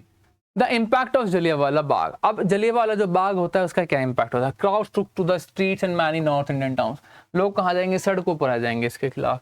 There were strike clashes with people, police attacks on the government building. लोग क्या करते हैं? स्ट्राइक करते हैं, पुलिस के ऊपर अटैक करते हैं, attack on the government buildings also. British government became more brutal, people were humiliated and terrorised. और ब्रिटिश गवर्नमेंट भी क्या होगी? और भी ज्यादा क्या हो गया? ब्रूटल हो गया। बहुत बुरी तरीके से लोगों को क्या करने लगी है? सप्रेस करने लगी एंड ह्यूमिलेटेड करने लगी है। Satyagraha were forced to rub their noses on the ground, crawl on the streets, do सलाम सल्यूट टू द साहिब्स एंड द ब्रिटिश। और फोर्सफुली उन्हें क्या करना है? जो सत्याग्रही वगैरह थे उन्हें क्या फोर्सफुली पकड़ के उनकी नाक को रगड़ने लगे कि अपने सलाम करो, इन्हें वो करो। कहीं ना कहीं गवर्नमेंट में अपने आप को इसमें सुप्रीम रखा कि जो भी कुछ हुआ है सही हुआ है, कुछ गलत नहीं हुआ है, और ऐसा ही तुम्हारे साथ होगा। That was the incident due to which the people were came together। और लोग क्या आ जाएंगे? सब एक साथ आ जाएंगे। Punjab police were flog, villagers in Punjab around the Gujranwala were bombed. ठीक है, जो गुजरावाला है, जो प्लेस है, वहां पे लोगों को क्या कर लिया जाएगा? पकड़ लिया जाएगा, जो बम वगैरह बनाने की कोशिश कर रहे थे ब्रिटिशर्स को उड़ाने के लिए। खिलाफत मूवमेंट, अब ये देखिए जलियांवाला बाग हो गया। जलियांवाला बाग होने के बाद उसी साल इन 1920 में क्या होता है, खिलाफत मूवमेंट को स्टार्ट किया जाता है। बेसिकली खिलाफत मूवमेंट था क्या, खिलाफत एक वर्ड ही अलग नहीं दिख रहा हमें, खिलाफत, खलीफा, खिलाफत। होता क्या है, जो मुस्लिम कम्युनिटी होती है, पहले जब मुस्लिम कम्युनिटी होती थी तो उसका एक हेड होता था, that were known as the खलीफा, और जो कहाँ होता था, बगदाद में रहता था। अब जब फर्स्ट वर्ल्ड वॉर खत्म हुआ तो फर्स्ट वर्ल्ड वॉर खत्म होने के बाद तो बगदाद का जो एरिया था वो किसने एक्वायर कर लिया, ब्रिटिशर्स ने कर लिया। और एक्वायर करके उनके जो खलीफा थे कि आज के बाद कोई भी खलीफा नहीं होगा, किसका, मुस्लिम कम्युनिटी का कोई भी खलीफा नहीं मिलेगा, नहीं होगा। तो अब उस खलीफा को क्या चाह रहे थे लोग कि जो हमारी जो कम्युनिटी का जो खलीफा है वो हमें दोबारा से वापस चाहिए, और उसको रिकॉग्नाइज कराने के लिए ऑल ओवर द वर्ल्ड खिलाफत मूवमेंट को क्या किया गया था, लोगों के द्वारा स्टार्ट किया गया था, सपोर्ट किया गया कि नहीं हमें हमारा खलीफा चाहिए, जो कि मूवमेंट हमें इंडिया में भी देखने को मिलता है। बेसिकली मूवमेंट कहाँ हो रहा है, इंडिया में, किस चीज को सपोर्ट करने के लिए, जो सेंट्रल एशिया में कौन था, जो खलीफा था, ठीक है, जो कि बगदाद में रहता था। The Khilafat issue gave Mahatma Gandhi an opportunity to bring Hindus and Muslim on a common platform. जो खिलाफत मूवमेंट था इसने महात्मा गांधी को क्या दे दिया, एक अपॉर्चुनिटी दे दी कि ब्रिटिश जो मुस्लिम्स हैं और जो इंडिया जो हिंदूज हैं उन्हें क्या कर सकते हैं, एक कॉमन प्लेस पे ला सकते हैं। क्योंकि हमने देखा था 1906 में क्या कर दिया था कि ब्रिटिशर्स ने मुस्लिम लीग की स्थापना कर दी, तो कहीं ना कहीं जो मुस्लिम लीग थी वो अपनी मूवमेंट्स को अलग करती थी और मुस्लिम जो है वो सपोर्ट नहीं करते थे। बट एक ऐसा इंसिडेंस हुआ जिसकी वजह से जो मुस्लिम लीग के जो लोग थे, जो मेंबर्स थे, जो कांग्रेस के खिलाफ थे, उन्हें भी मजबूरी में सपोर्ट करना पड़ा या सपोर्ट लेना पड़ा, किसका, महात्मा गांधी जी का, ठीक है। The Ottoman Turkey was badly defeated in the First World War. There were rumors about a harsh peace treaty likely to impose the Ottoman Empire, who have spiritually head of the Islam world, the Khalifa. और जो Turkey हार गया, Turkey को हारने के बाद उसकी एक हार्श ट्रीटी बनाई गई जिसमें सबसे ज़्यादा हार्श जो वो था कि जो खलीफा है वो अब अपनी पावर पे नहीं रहेगा। A Khilafat committee was formed in Bombay in March 1919 to defend the Khalifa. ठीक है, बॉम्बे में क्या एक कमेटी बनाई गई, खिलाफत कमेटी 1919 में मार्च में, जो क्या करेगी, खलीफा के लिए डिफेंड करेगी। This committee had leaders like brothers Mohammad Ali and Shaukat Ali. तो basically the Khilafat movement was started by the two brothers, they were known as the Shaukat Ali and the Mohammad Ali. They also wanted Mahatma Gandhi to take up the cause of build a united mass action. वो क्या चाहते थे कि ठीक है कहीं ना कहीं गांधी जी का भी सपोर्ट लिया जाए ताकि हमें क्या मिले, मास सपोर्ट मिले। At the Calcutta session of the Congress in September 1920, the resolution was passed to launch non-cooperation movement in the support of Khilafat, also for Swaraj. कि 1920 में अब क्या कर दिया गया, एक सेशन में हुआ जिसमें क्या कहा गया, कलकत्ता जो सेशन था, रिजोल्यूशन लिया गया कि अब खिलाफत मूवमेंट और गांधी जी का जो एक स्वराज के लिए एक मूवमेंट चलाया जाएगा, उन दोनों को मर्ज कर दिया जाएगा। And now the movement were known as the non cooperation movement, और हम इसे शॉर्ट फॉर्म में कह सकते हैं NCM, नॉन कोऑपरेशन मूवमेंट। कि ब्रिटिशर्स को भी किसी भी तरीके से क्या नहीं करना है, हमें सपोर्ट नहीं करना है एट एनी कॉस्ट, चाहे कुछ भी हो जाए, ठीक है। चलिए, why did Mahatma Gandhi took up the Khilafat issue? Mahatma Gandhi wanted to launch an all India movement to broad base after the failure of Rowlatt satyagraha. कि जो रॉलेट सत्याग्रह गांधी जी के द्वारा 6 अप्रैल को किया गया था वो क्या हो गया, फेल हो गया था। क्यों, कहीं ना कहीं ब्रिटिशर्स ने उसे सप्रेस कर दिया था। तो अब गांधी जी को क्या करना था, एक ब्रॉड बेस लेना था ताकि पूरे ऑल ओवर इंडिया में जो लोग उसे सपोर्ट करें। He was certain that no all India movement could be organized without bringing Hindu and Muslim closer together, so he took up the खिलाफत issue. उन्हें पता था कहीं ना कहीं हिंदू और मुस्लिम्स को जब तक एक साथ नहीं लाया जाएगा एक कॉमन प्लेटफॉर्म पे, तब तक ऑल ओवर इंडिया हमें कोई मूवमेंट देखने को नहीं मिलेगा। And it was the first movement, the non cooperation movement, which was organised all over the India, कि पूरे भारत में लोगों के द्वारा इसको सपोर्ट किया जाएगा। Hind Swaraj, the famous book written by the Mahatma Gandhi which emphasise the non cooperation of British rule in India. Hind Swaraj का में बेसिकली नॉन कॉपरेशन के बारे में लगा कि हमें कॉपरेट नहीं करना, किसको, ब्रिटिशर्स को। अब आते हैं नॉन कॉपरेशन मूवमेंट, जो हमें इस चैप्टर में जो मेजर मूवमेंट्स पढ़ने हैं, that were known as the movements, they were known as the non cooperation movement and the civil disobedience movement. दो ही मूवमेंट है जो हमें यहाँ पे देखने को मिलते हैं, जिसके खिलाफ हमें यहाँ पे पढ़ना है, that were the non cooperation movement and the civil disobedience movement. कैसे वो मूवमेंट हुए और किस तरह से चीजें देखने को मिलती हैं, चलिए देखते हैं आगे।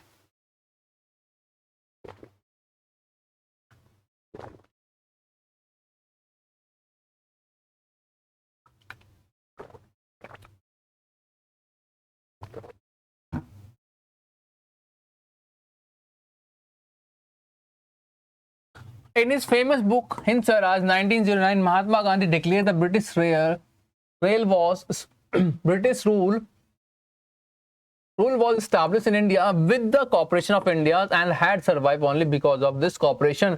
कि भैया जो हिंद स्वराज बुक थी उसमें साफ साफ लिखा गया कि जो ब्रिटिशर्स का जो रूल है वो किस वजह से हुआ establish, by the help of Indians, और जो चल भी रहा है वो किसकी वजह से चल रहा है, इंडियंस की मदद से। तो कहीं ना कहीं हमें क्या करना है, इनका सपोर्ट नहीं करना है। That was the basic principle of non cooperation movement, की नॉन कॉपरेट, समझ में आ रहा है, नॉन कॉपरेट, कॉपरेट ही नहीं करना किसी भी तरीके से। If Indians refuse to cooperate the British rule in India would collapse within a year. अगर इंडियंस क्या कर दें, मना कर दें, तो कहीं ना कहीं जो ब्रिटिश रूल है वो क्या हो जाएगा, कोलैप्स हो जाएगा। कब, within a year. And swaraj would be establish, और क्या हो जाएगा, स्वराज एस्टैब्लिशमेंट हो जाएगा। Gandhi ji believe that if Indians began to refuse to cooperate, अगर इंडियंस ने रिफ्यूज कर दिया, the British ruler will have no other way to leave the India, कि कहीं ना कहीं अगर इंडियंस मना कर देंगे तो उन्हें भारत छोड़ना ही पड़ेगा। किसमें, हर एक हालत में भारत को छोड़ के यहां से जाएंगे। Reasons for the non cooperation movements, क्या रीजंस थे, aristocracies on Indians after world war first, atrocities, बहुत ज्यादा एट्रोसिटी डेवलप हो गई थी फर्स्ट वर्ल्ड वॉर के बाद। Refusal of demand of Swaraj, जो स्वराज की डिमांड हो रही थी उसे क्या कर दिया गया, रिफ्यूज कर दिया। पासिंग ऑफ रॉलेट एक्ट, भैया अभी तो कहा कि सपोर्ट करेंगे, ठीक है, वर्ल्ड वॉर के टाइम, और जैसे ही वो वर्ल्ड वॉर खत्म हुआ अपोज हो गए, रॉलेट एक्ट को भी ले आए। कहीं ना कहीं जो पॉलिटिकल एक्टिविटीज उन्हें बंद किया जाएगा। जलियांवाला बाग मैसेकर, बहुत ज्यादा जो वो था उस टाइम का जो इंसिडेंस हुआ था, बहुत ही ज्यादा लोगों के की ठेस पहुंचाई थी कि अगर आज ऐसा वहां हुआ है तो कल को कहीं ना कहीं हमारे यहाँ भी हो सकता है, जिस वजह से लोग बहुत ज्यादा परेशान हो रहे थे। Congress pass resolution on non cooperation movement with thumping majority, जो वो थे, जो कांग्रेस के जो मेंबर्स थे, उन्होंने क्या करा, मेजोरिटी के द्वारा, कि ठीक है इसको सपोर्ट किया जाएगा, किसको, नॉन कॉपरेशन मूवमेंट को। Proposal of non cooperation movement, proposal of क्या था, surrender the titles which were awarded by the British government. Proposal क्या था, non cooperation movement, non cooperate तो करना ही है, उसके साथ हमें क्या क्या करना है, सबसे पहले सरेंडर करने टाइटल्स को, क्या, कौन को, टाइटल्स को जो ब्रिटिश गवर्नमेंट ने दिए। Boycott of civil services, civil services से बॉयकॉट करना है, army, police, court, legislative council and the school, हर जगह से हमें क्या करना है, बॉयकॉट करना है। बॉयकॉट ऑफ फॉरेन गुड्स को बॉयकॉट करना है, भैया हमें यूज नहीं करनी। Launch full civil disobedience campaign if the government persisted with repressive measures, और क्या करेंगे, सिविल डिसोबीडियंस मूवमेंट कैंपेन चलाएंगे इफ गवर्नमेंट ने क्या करा, कहीं ना कहीं चीजों को क्या करा, अगर रिप्रेसिव मेजर्स की गए तो हम क्या करेंगे, सिविल डिसोबीडियंस मूवमेंट भी चलाएंगे। That was the proposal of non cooperation movement, कि हमें किसी भी तरीके से ब्रिटिश गवर्नमेंट को सपोर्ट नहीं करना एट एनी कॉस्ट, किसी भी तरीके से, ठीक है, हर चीज का बॉयकॉट करना है।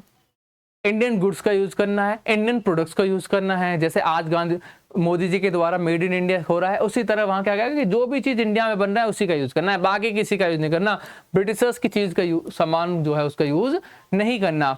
अब इसको सपोर्ट कैसे करा अगर देखा जाए तो कैसे किया गया कि लोगों ने क्या कर दिया, सिविल सर्विसेज को कर दिया, ठीक है, टाइटल्स हटाए गए। और टाइटल्स में कैसे, जैसे गांधी जी को जो फर्स्ट वर्ल्ड वॉर हुआ था उसके टाइम पे उन्हें हिंद स्वराज का, गांधी जी को क्या किया गया था, टाइटल दिया गया था, ठीक है, उसको क्या कर दिया उन्होंने, वापस दे दिया कि नहीं मुझे टाइटल वाइटल की जरूरत नहीं है। टाइटल तो उन्होंने कभी जैसे ही जलियांवाला बाग मैसेकर हुआ तो उस टाइम पे दे दिया, लेकिन फिर दोबारा जो उनके टाइटल्स थे सबको क्या वापस कर दिया, जितने भी लोग को टाइटल्स मिले थे सब लोगों ने, इंडियंस ने टाइटल दे दी कि हमें ये जरूरत नहीं है, हमें नहीं चाहिए, ठीक है। बॉयकॉट कर दिया स्कूल्स वगैरह का, स्कूल्स में नहीं जाना है, कॉलेजेस में नहीं जाना, पढ़ना नहीं है हमें, तुम्हारी जो एजुकेशन सिस्टम है उसको नहीं पढ़ना है। फॉरेन गुड्स को यूज नहीं करेंगे। फॉरेन गुड्स कौन से फॉरेन गुड्स, जो क्लोथ्स हैं, किसका यूज करना है, खादी का यूज करना है, फॉरेन क्लोथ्स का यूज नहीं करना है। एज वेल एज क्या करना है, जो भी सामान इंडिया में बन रहा है उसका यूज करना है, बाकी किसी भी चीज का यूज नहीं करना है, ठीक है। तो यही थे प्रपोजल्स। जब सेशंस हुए नॉन कोऑपरेशन मूवमेंट को स्टार्ट करने से पहले, 2 सेशंस हुए थे। September 1920 the convince other leaders in 1920 Nagpur to adopted. 2 session हुए। देखो बेसिकली वैसे सेशन एक ही होता था, इंडियन नेशनल कांग्रेस का सेशन एक ही होता था, बस यहाँ बट हमें यहाँ 2 देखने को मिलते हैं एक ही साल में, एक सितंबर में और दूसरा दिसंबर में। एक कब मिलता है, एक सितंबर में, दूसरा दिसंबर में, दोनों 1920 में। सितंबर में जो होता है जिसमें क्या किया जाता है, कन्वेंस किया जाता है इंडियन लीडर्स को, और जो 19 नागपुर में होता है उसमें क्या कर लिया जाएगा, अडॉप्ट कर लिया जाएगा। तो दोनों को याद रखना है, दोनों से क्या पूछे जाते हैं, आपके क्वेश्चन पूछे जाएंगे। अगर आप मैप में देखें जो नागपुर वाला है, तो नागपुर वाला बेसिकली आपको बिल्कुल सेंटर इंडिया में यहां पे मिलेगा, ठीक है, और जो मद्रास वाला है वो यहां पे मिलेगा, ठीक है, 1920 का। तो ये दोनों सेशन ही एक ही लाइन में, लगभग एक ही साइन में, ये महाराष्ट्र में आएगा नागपुर वाला और ये तमिलनाडु में आएगा। तो इन दोनों को जो है आपके मैप के क्वेश्चंस हैं, इन्हें अच्छे से कर लीजिए। मैंने 3 क्वेश्चंस पहले बताए थे आपको, कौन कौन से, एक तो बताया था आपको चंपारण बिहार में यहां मिलेगा, ठीक है। दूसरा एक अहमदाबाद बताया था, ये रहा अहमदाबाद, खेड़ा ये यहां पे है, ठीक है। अहमदाबाद हो गया, खेड़ा हो गया, चंपारण हो गया, नागपुर हो गया, मद्रास हो गया, ठीक है। और एक और होता है सेशन जो होता है आपका कलकत्ता का, वो यहां मिलेगा, ठीक है। एक अमृतसर वाला जो हुआ है इंसिडेंस जलियांवाला बाग का, वो आपको यहां पे मार्क करना है। तो these were the points which have came to in your exams. जो मैप बेस का क्वेश्चन आएगा वो इन्हीं में से आएगा, ठीक है। तो अच्छे से मैप पे फिल कर लीजिएगा ये। चलिए आगे चलते हैं। Different stands with in the movement. अब इसमें क्या आते हैं, अलग अलग स्टैंड देखने को मिलते हैं मूवमेंट में। कौन से, various social groups participate in the non cooperation movement but each with its own specific aspiration and the demand. हर एक अपनी डिमांड के साथ क्या आ रहे थे, इस मूवमेंट को ज्वाइन कर रहे। अलग अलग लोगों ने करा बट सबकी अपनी अपनी डिमांड थी। The term Swaraj mean different things to different people। यहाँ पे भी अभी देखो मूवमेंट में तो पार्टिसिपेट कर रहे हैं बट हर एक के लिए जो स्वराज था वो एक अलग था, एक अलग वर्ड था। अभी भी लोग क्या हो रहे हैं, एक साथ आ तो रहे हैं but they doesn't know the exact meaning of non cooperation movement या स्वराज। सबके तरीके से स्वराज, उनकी जो चीजें की जो जरूरत है, that were known as the Swaraj, ठीक है। सबके अपने अपने आइडिया थे। Each social group participated in the movement। Imagine Swaraj at the time when all the sufferings troubles would over। क्या है, हर एक ग्रुप के जो लोग थे उन्होंने क्या करा था, इसमें पार्टिसिपेट करा कि स्वराज आएगा तो जितने भी हमारे सफरिंग्स हैं या ट्रबल्स हैं वो क्या हो जाएंगे, खत्म हो जाएंगे, ठीक है। जितने भी ट्रबल्स हैं वो क्या हो जाएंगे, सब खत्म हो जाएंगे।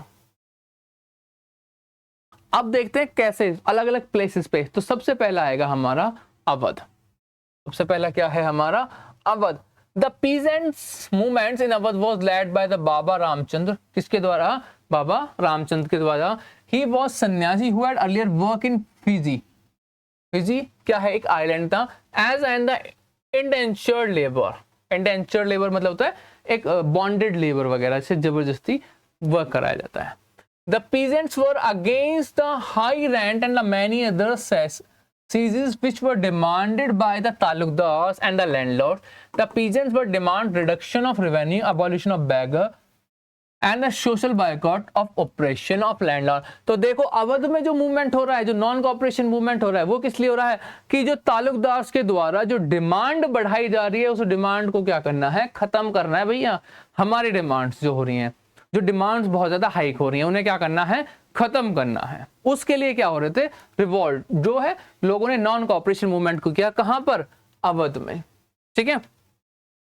Tribal peasants give their on interpretation of Mahatma Gandhi and the idea of Swaraj. जो ट्राइबल पीपल्स थे उन्होंने अपना क्या दे दिया, इंटरप्रिटेशन दे दिया idea of Swaraj.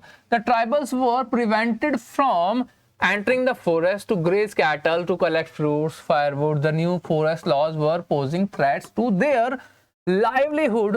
The government forced them to do beggar on the road construction. Many rebels from the tribals areas became violent and offer carries carried guerrilla warfare against the British officials. जो tribal peasants थे, यहाँ देखा अवध के जो लोग थे वो क्या कह रहे थे कि भाई तालुकदार के द्वारा जो डिमांड बढ़ाई गई है उसे क्या कर दिया जाए, कम कर दिया जाए। ठीक है।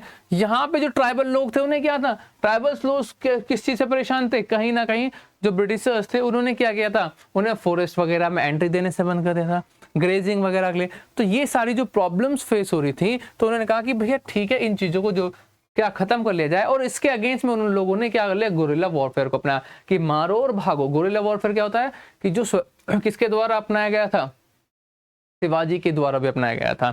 ठीक है। गुरिल्ला वॉरफेयर बेसिकली होता क्या है कि जैसे आपको क्या करना है, सीधा हमला करना है और उसके बाद भाग जाना है। ठीक है।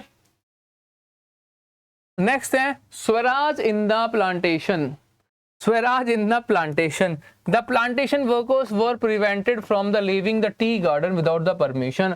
Swaraj in the plantation क्या थे, जो वर्कर्स थे उन्हें परमिशन नहीं मिलती थी क्या करने के लिए, जाने के लिए। As per the Inland Immigration Act of 1815, when the news of non-cooperation movement spread to the plantation, many workers began to defy the authorities. बहुत से लोगों ने क्या कर दिया, जैसे नॉन कॉपरेशन की, हम अब क्या नहीं करेंगे, आपको कॉपरेट नहीं करेंगे। They left the plantation headed towards their home but they got standard the way because the railway and steamer strike they were caught by the police and brutally beaten. Plantation worker क्या है, ये plantation worker basically वो लोग हैं जिन्हें एक जगह से दूसरी जगह क्या किया जाता था, वर्क करा, प्लांटेशन के लिए ले जाया जाता था, क्रॉप एग्रीकल्चर फील्ड्स के लिए।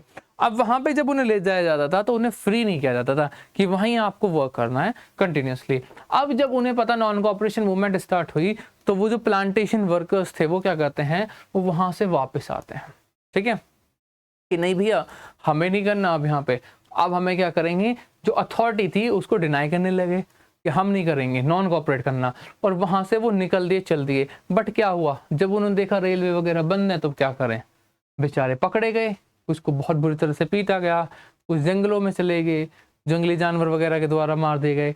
तो कंडीशन क्या आती, बहुत ही ज्यादा वर्स हो जाती है, किसकी, प्लांटेशन वर्कर्स की। Swaraj, Swaraj means freedom of self rule united. Swaraj means the self government within the empire if possible, outside if necessary. क्या है कि सेल्फ गवर्न करना है, हमें क्या करना है, सेल्फ गवर्न करना है। अब देखिए इसका एंड कैसे होगा, किसका, नॉन कॉपरेशन मूवमेंट का। ठीक है। In February 1922 the movement was withdrawn by the Gandhi ji due to Chaura Chauri incident. इसके द्वारा due to the Chaura Chauri incident. ठीक है, किसकी वजह से, चोरा चोरी इंसिडेंट की वजह से कॉल ऑफ कर दिया जाएगा नॉन कॉपरेशन मूवमेंट को। अब ये चोरा चोरी इंसिडेंट्स है क्या, बेसिकली चोरा चोरी इंसिडेंट्स का मतलब है कि वो मूवमेंट, वो इंसिडेंट्स क्या, जो बेसिकली हमारा वाराणसी में होता है। होता क्या है यहाँ पे जो लोग थे वो क्या करते हैं, जो पुलिस थाना होता है उसको जला देंगे, जिसमें 22 पुलिस वालों की क्या हो जाएगी, मृत्यु हो जाएगी, जिंदा जला जाएंगे।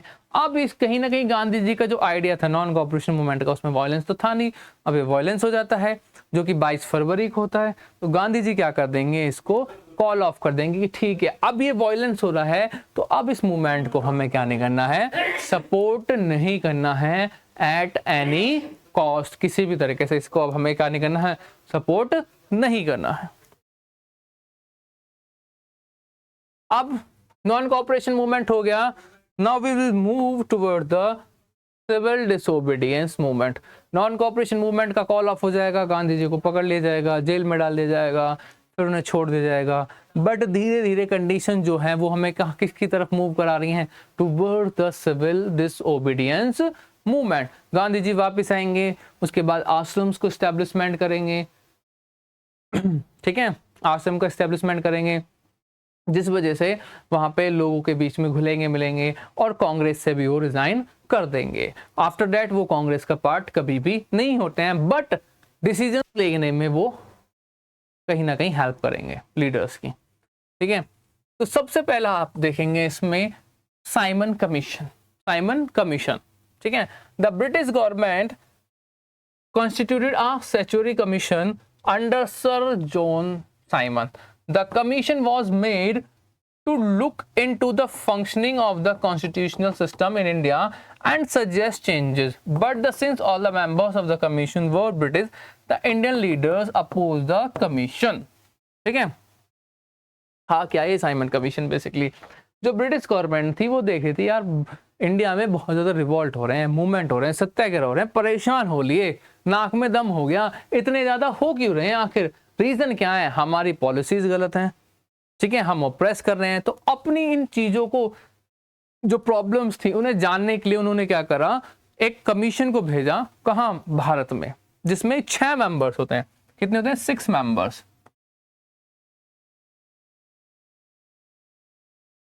6 मेंबर्स होते हैं बेसिकली, और 6 के 6 मेंबर्स जो होते हैं वो कौन से होते हैं, ब्रिटिश के होते हैं, ब्रिटिश गवर्नमेंट के, ब्रिटिशर्स होते हैं। तो वो इंडिया में जानने के लिए आते हैं कि भैया यहाँ पे आखिर इतने ज्यादा रिवॉल्यूशन या मूवमेंट क्यों होते हैं। तो इंडियंस को क्या परेशानी थी इस चीज के, इंडियन को परेशानी ये थी कि भैया प्रॉब्लम हमें है, रिवोल्ट हम कर रहे हैं, और इसका जजमेंट कौन करेगा, इसका ये 6 मेंबर करेंगे जो कि क्या है, ब्रिटिशर्स हैं। भाई प्रॉब्लम हमें है, समस्या हमें, तो हम ही तो बताएंगे, ये कोई पड़ोसी बता देगा प्रॉब्लम को, नहीं ना। तो इसका जो मेंबर हैं, कमीशन के मेंबर इंडियन भी होने चाहिए, लेकिन ब्रिटिशर्स ने इस डिमांड को मना कर दिया, और जिस वजह से क्या किया गए, गो बैक साइमन के आपको देखने को मिलेंगे, गो बैक साइमन के स्लोगन लगाए गए कि साइमन वापस जाओ। और जब इस प्रोटेस्ट होता है इसी टाइम पे लाला लाजपत राय की लाठीचार्ज होने से मृत्यु भी देखने को मिलती है। The commission arrived in India 1928. It was greeted with the slogan "Go back, Simon."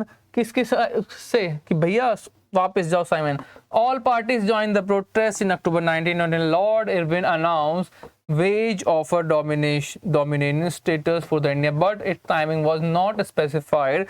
He also offered the whole round table conference to discuss the future constitution.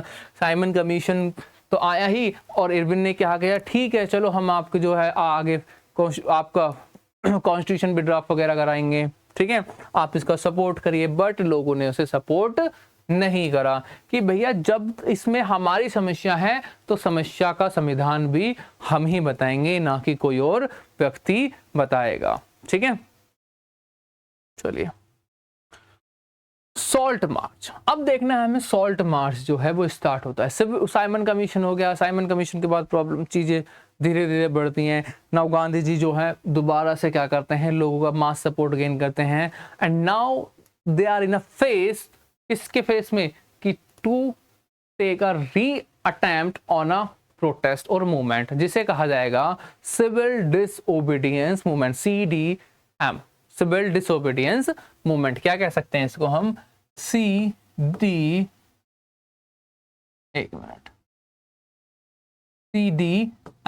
Civil disobedient movement. Non cooperation को क्या कहा जाता है, NCM, और इसे क्या कहा जाएगा, सिविल डिसओबीडियंस मूवमेंट। महात्मा गांधी बिलीव, अब देखो सिविल डिसोबीडियंस मूवमेंट जो होगा तो सही, बट कैसे होगा? पहले सॉल्ट मार्च होगा, पहले क्या होगा? सॉल्ट मार्च स्टार्ट किया जाएगा, and after that the civil disobedience movement was started. और क्या होता है, सिविल डिसोबीडियंस मूवमेंट स्टार्ट करने से पहले गांधी जी इरविन को कह देंगे कि भैया देख सुन मेरी बात, मैं मूवमेंट स्टार्ट करने वाला हूं, या तो मेरी कंडीशंस को क्या कर लीजिए, मान लीजिए, वरना मैं एक मूवमेंट स्टार्ट करने वाला हूं। अब गांधी इरविन ने सोचा ना तो कांग्रेस का पार्ट है, ना लोगों का सपोर्ट मिलेगा इसको, ये भी क्या करेगा, इग्नोर कर दिया। बट यही सबसे बड़ी गलती होती है, किसकी? ब्रिटिश गवर्नमेंट की और इरविन की। ठीक है, वो कैसे देखते हैं? Mahatma Gandhi believe that the salt could be the powerful symbol of unite the whole nation.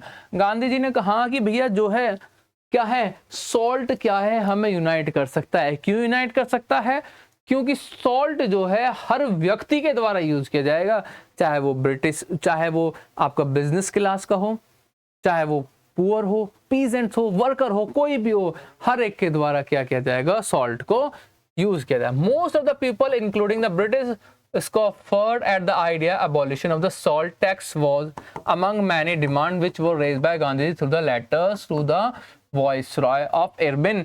क्या करा गया कि ठीक है सॉल्ट यूनाइट कर सकता है, तो सबसे पहले इनसे क्या करा जाए कि इनको एक लेटर लिखा जाए और जिसमें कहा जाए कि भैया जो उसके ऊपर सॉल्ट के ऊपर टैक्स लग रहे हैं उन्हें अबॉलिश कर दीजिए, हम मूवमेंट नहीं करेंगे। बट इरविन ने उस लेटर को इग्नोर कर दिया, अरे रहने दो, ये तो पागल आदमी है, क्या करेगा ये, ना कांग्रेस का मेंबर है, ना कुछ, क्या कर पाएगा ये। ठीक है, तो सॉल्ट मार्च और डांडी मार्च, दो नाम से जानते हैं, सॉल्ट मार्च और Dandi march, started by Gandhi ji on 12 March 1930। 12 March 1930 को गांधी जी के द्वारा सॉल्ट मार्च को स्टार्ट किया गया। He was accompanied by the 78 volunteers। याद रखना ये चीज, कितने, जब वो स्टार्ट करा तो कितने व्यक्ति थे? Only the 78 volunteers। They walk 24 days, 24 दिन तक कंटिन्यू चले, cover a distance of 240 miles from Sabarmati to Dandi ashram. Sabarmati to डांडी, ठीक है, सॉरी साबरमती आश्रम टू डांडी, ठीक है, डांडी एक प्लेस है। तो साबरमती से डांडी तक चले, 240 मील चले, जिसमें 24 दिन लगे इन्हें। और जब ये जहां से भी जाते थे, जिस विलेजेस वगैरह से जाते थे, वहां पे क्या करते थे? स्पीच देते थे, जिससे लोगों को इन्फ्लुएंस करते थे और लोग इनकी बात को मानते भी थे। ठीक है, many more join them on the way, और बहुत सारे लोगों ने जैसे जैसे ये चलते गए लोगों के द्वारा इन्हें ज्वाइन करने लगे। On 6 April 1930, Gandhi ji ceremonially violated the law manufacture a fistful of salt। और 6 अप्रैल 1930 को गांधी जी के द्वारा क्या करा गया?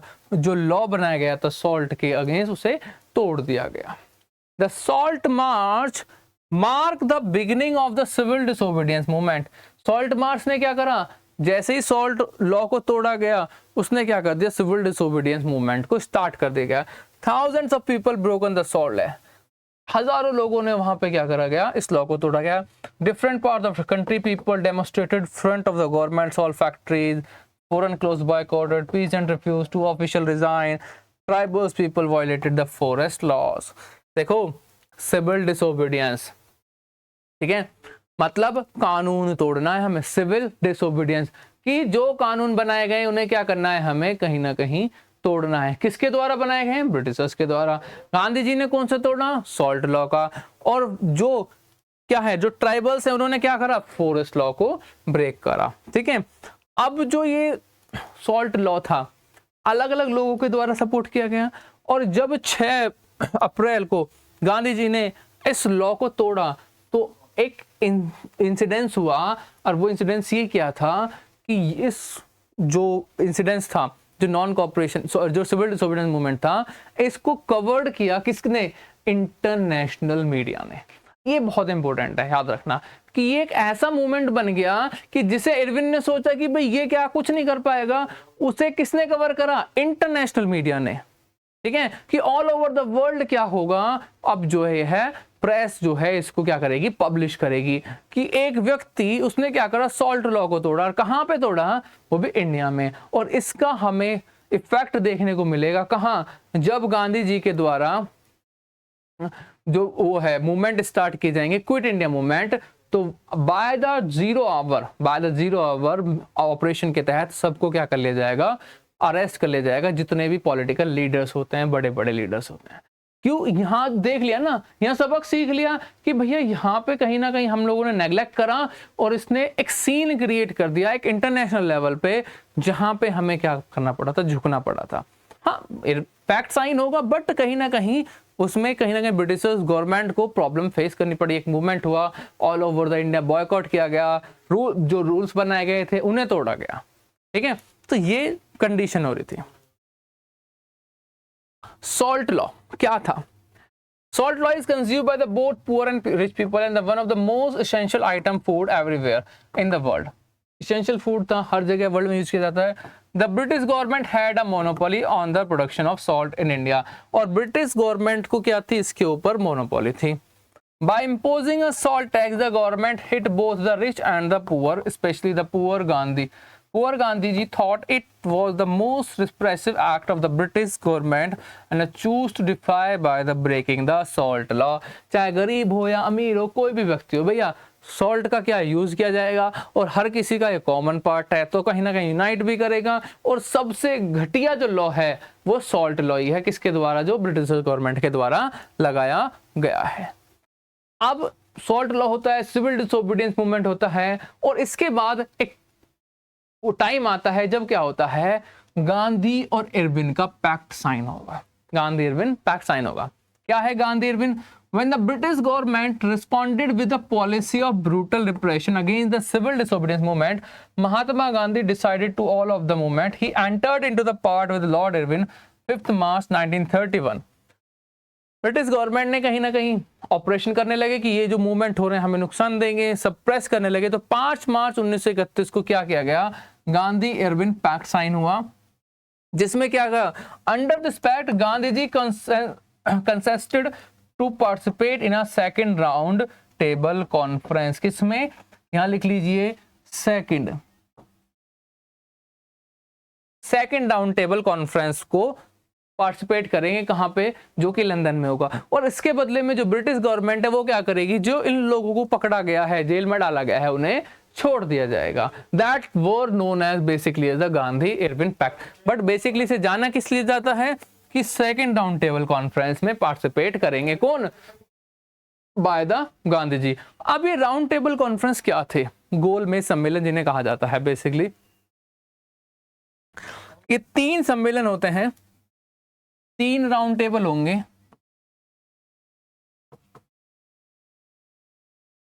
तीन round table conference,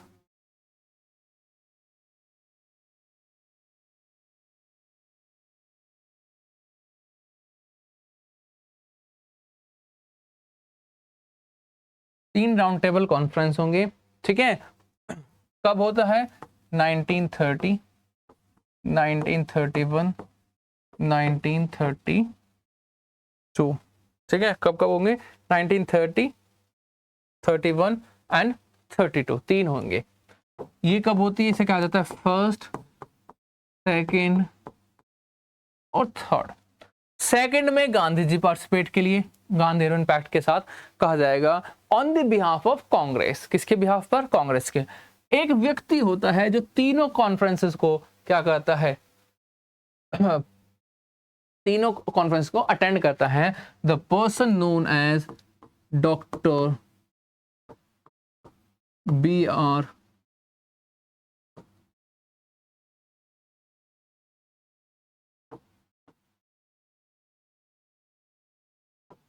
Ambedkar.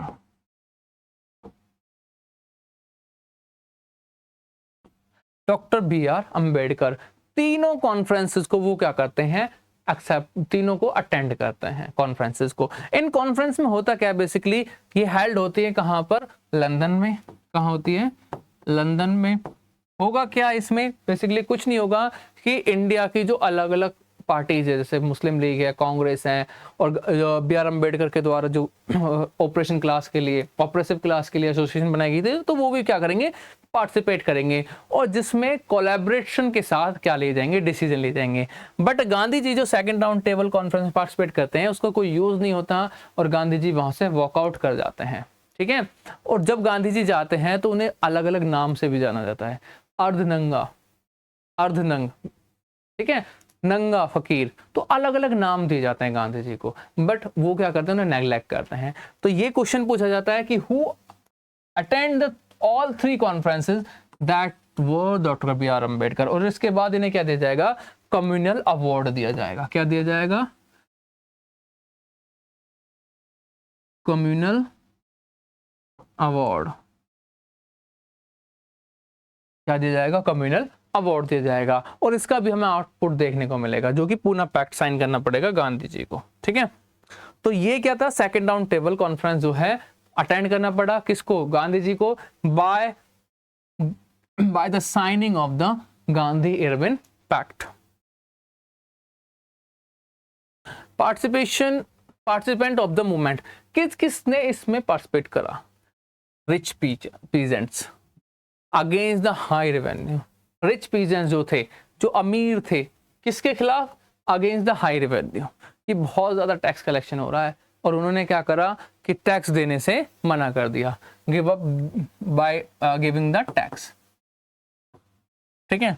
Poor peasants against the high rent and the high revenue, same, tax नहीं देंगे, ये तो दे नहीं रहे थे, अमीर थे फिर भी नहीं दे रहे थे, और इन्होंने क्या कह दिया, हम भी टैक्स नहीं देंगे। Next, business class the against the colonial business policy, business class ने भी, इसमें क्वेश्चन पूछा जाता है, कई बार पूछा गया है कि how the business class supported the civil disobedience movement, तो क्यों करते हैं सपोर्ट, क्योंकि जो कॉलोनीज के जो वो थी बिजनेस पॉलिसीज थी वो कहीं ना कहीं इस तरह से थी जो इंडियंस थे उन्हें सप्रेस करती थी, तो उन पॉलिसीज के अगेंस्ट इन्होंने क्या करा, उन्हें ब्रेक करना स्टार्ट कर दिया, जो एक्स्ट्रा ड्यूटीज वगैरह, कस्टम ड्यूटीज वगैरह लगी उन्हें पे करने से मना कर दिया, टैक्स देने से यूज कर दिया, फॉरेन गुड्स को क्या करने से, इंपोर्ट करने से मना कर दिया, ठीक है, अब वहां पे एक्सपोर्ट करने से मना कर दिया जो भी इंडियन प्रोडक्ट्स वगैरह रहते। तो इस तरह से जो बिजनेस क्लास भी क्या करती है, इसे सपोर्ट करती है।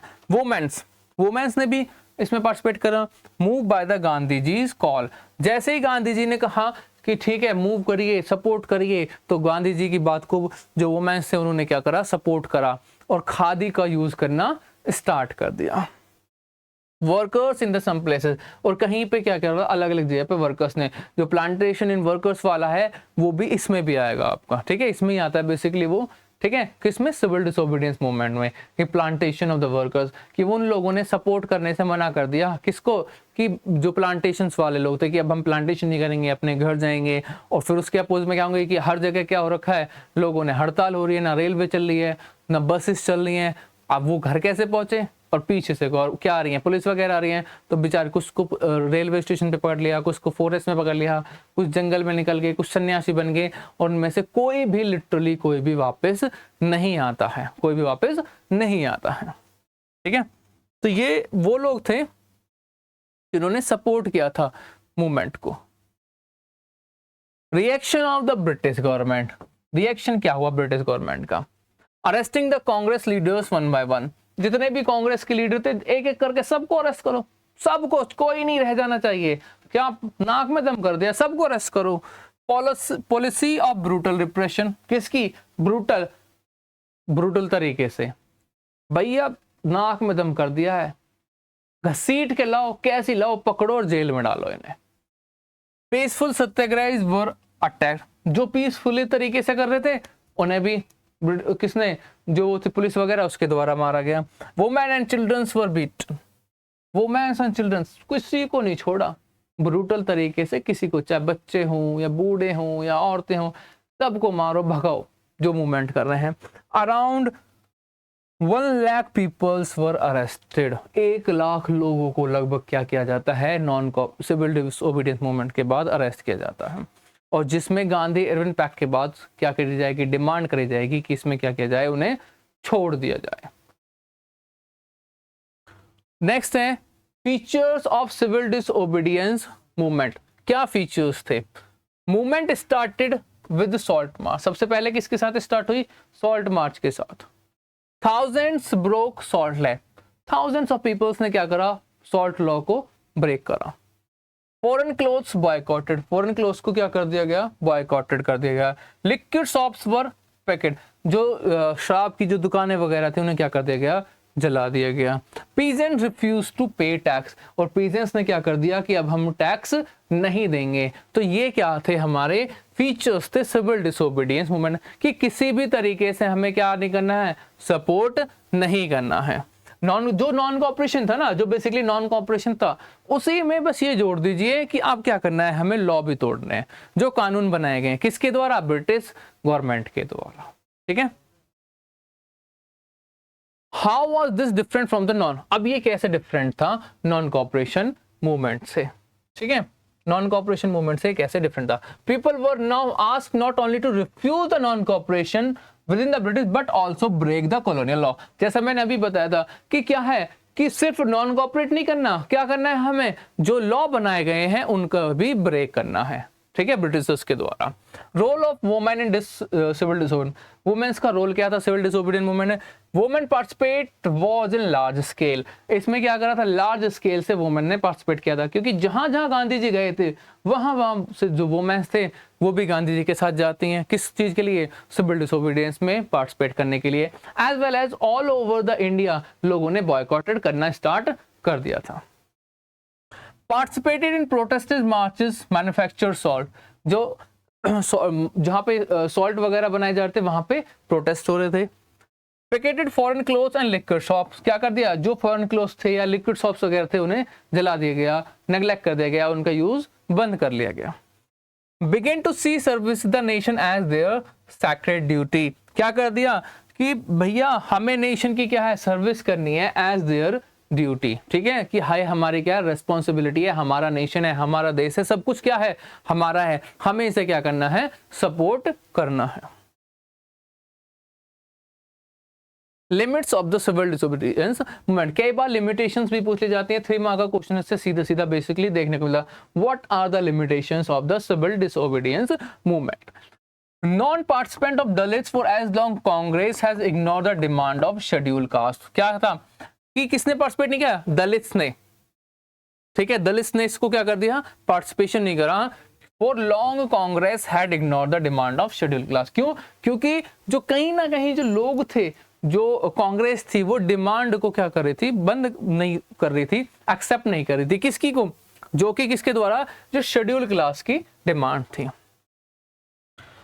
lukewarm, not very enthusiastic response of the Muslim political organization, किसके द्वारा? मुस्लिम्स के द्वारा भी ज्यादा सपोर्ट नहीं कर गया।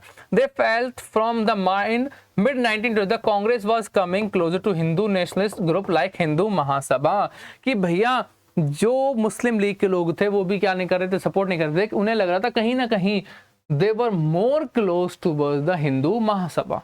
ठीक है, atmosphere of suspicion and the disturb between the two communities, दो कम्युनिटीज के बीच का कहीं ना कहीं डिस्ट्रप्शन देखने को मिलता है। तो दीज वर द लिमिटेशन, कि दलित्स ने नहीं करा और जो वो थी मुस्लिम कम्युनिटी उसने भी सपोर्ट नहीं करा। और मुस्लिम कम्युनिटी ने क्यों नहीं सपोर्ट करा? क्योंकि उन्हें कहीं ना कहीं ये पता था कि जो मुस्लिम्स हैं, जो इंडियंस हैं, वो किसके क्लोज आ रहे हैं? दे वर closer to the Hindu Mahasabha.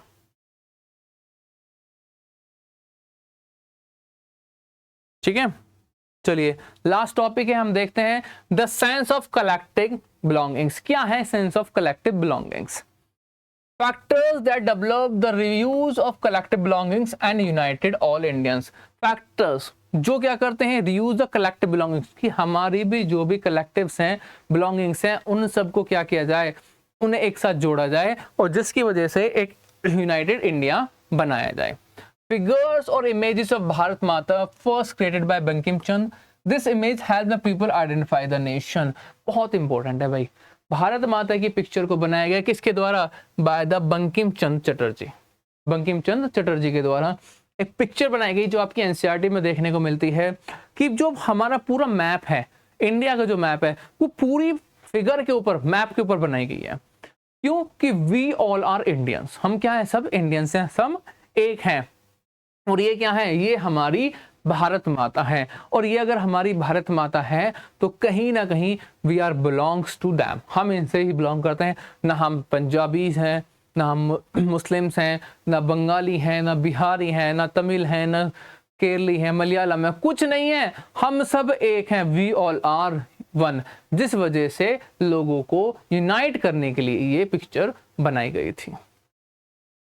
Folklore nationalists began gathering and recording folktale and presented folktale, जो पुरानी स्टोरीज हैं, हमारी गाथाएं गाना स्टार्ट कर दी कि हमारा ऐसा साम्राज्य था, हमारे ऐसे एम्पायर्स थे, हमारे ऐसे राजा थे। क्योंकि ये एक ऐसा टाइम था जब क्या हो गया था, आर्कियोलॉजिकल सोसाइटी ऑफ आर्कियोलॉजी के द्वारा क्या कर दिया गया था, चीज़ों को रिवील कर दिया गया था, अशोका के बारे में, इंडस वैली सिविलाइजेशन के बारे, गुप्ता एरा के बारे में।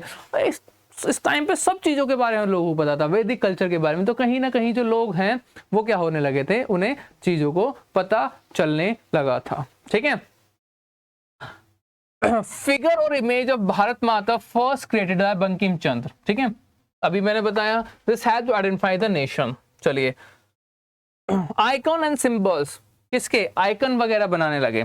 ट्राइकलर फ्लैग डेवलप हुआ। जैसे हम लोगों ने लास्ट चैप्टर में देखा था ना, उसमें क्या हुआ था, वहां पे फ्लैग बनाए गए, किसके, फ्रांस वगैरह के। तो सेम कंडीशन कहाँ यहाँ पे होने लगी, फ्लैग वगैरह जो है डेवलप होने लगे ड्यूरिंग द स्वदेशी movement in 1921। Bengal which had 8 lotuses which by 1920 Gandhi ji had designed the Swaraj flag, carrying the flag become a symbol of defence. ठीक है, पहला जो बनाया गया 1921 में, उसमें क्या थे, 8 लोटसेस थे। बाद में गांधी जी के द्वारा एक स्वराज फ्लैग बनाया गया जिसमें हमें चरखा देखने को मिलता है। री इंटरप्रिटेशन ऑफ हिस्ट्री, री इंटरप्रेट कि भैया हमारा इतिहास है उसे दोबारा से रिवाइव करो। कैसे, वैदिक कल्चर, जैसा मैंने भी बताया, अशोकन टाइम पर एम्परर्स के बारे में जानने लगे। तो इस तरह से कहीं ना कहीं जो हिस्ट्री थी उसे दोबारा से रिकॉल करने लगे। ठीक है। Many Indians begin looking into the past to discover Indian great achievements and argue Indians to take pride the Indian past and struggle against the British। कि सारी चीज़ों को 1857 का रिवॉल्ट हो या जो हमारे पुराने लीडर्स थे, सबको क्या करने लगे, एक साथ कलेक्टिंग करने लगे कि भैया सबको रिवाइव करो हिस्ट्री को। हमारा इतिहास इतना क्या गौरवशाली था, हमारा इतिहास ऐसा था, हमारी हिस्ट्री ऐसे थे, हमारे लीडर्स ऐसे थे। तो अब हमें क्या है कि इन ब्रिटिशर्स के द्वारा हमें क्या किया गया है, हमारे ऊपर रूल किया जा रहा है। तो कहीं ना कहीं ये कंडीशन आ रही थी। Songs like Vande Mataram, songs क्या होने लगे, स्टार्ट होने, वंदे मातरम बंकिम चंद्र के द्वारा, Vande Mataram hymns of the motherland was the widely sung during the स्वदेशी मूवमेंट। वंदे मातरम हो गया हमारा, ठीक है, जो हमारा राष्ट्रगान है, नेशनल एंथम है, जन गण मन, वंदे मातरम, इस तरह से जो सॉन्ग्स वगैरह थे वो सारी चीज़ें डेवलप हो रही थी। तो बेसिकली कह सकते हैं कि इस टाइम पे एक ऐसा टाइम आ गया कि जो हमारी बिलोंगिंग्स थी, चाहे हमारी हिस्ट्री से हो, चाहे हमारी स्टोरीज हो, चाहे हमारा वैदिक कल्चर हो, कुछ भी हो, उन सबको जोड़ के लोगों को अंदर क्या डेवलप करने लगे, फीलिंग डेवलप करने लगे। किस चीज़ के लिए, फीलिंग्स टूवर्ड अवर नेशन की, ये हमारा देश है, हमारा देश है, हमारे अंदर क्या हो रही है, फीलिंग डेवलप हो रही है। ठीक है, तो यहीं पे हमारा चैप्टर जो है, चैप्टर 2 कंप्लीट होता है, चैप्टर 2 ऑफ क्लास 10th का। आप लोग के लिए हम लोगों ने डाउट ग्रुप्स बना रखे हैं जो कि व्हाट्सएप ग्रुप पे मिल जाएंगे, जो सैटरडे एंड संडे को एक्टिव रहते हैं। अगर आपको कोई भी डाउट हो तो उन डाउट ग्रुप्स के थ्रू आप लोग अपने डाउट्स पूछ सकें। Thank you.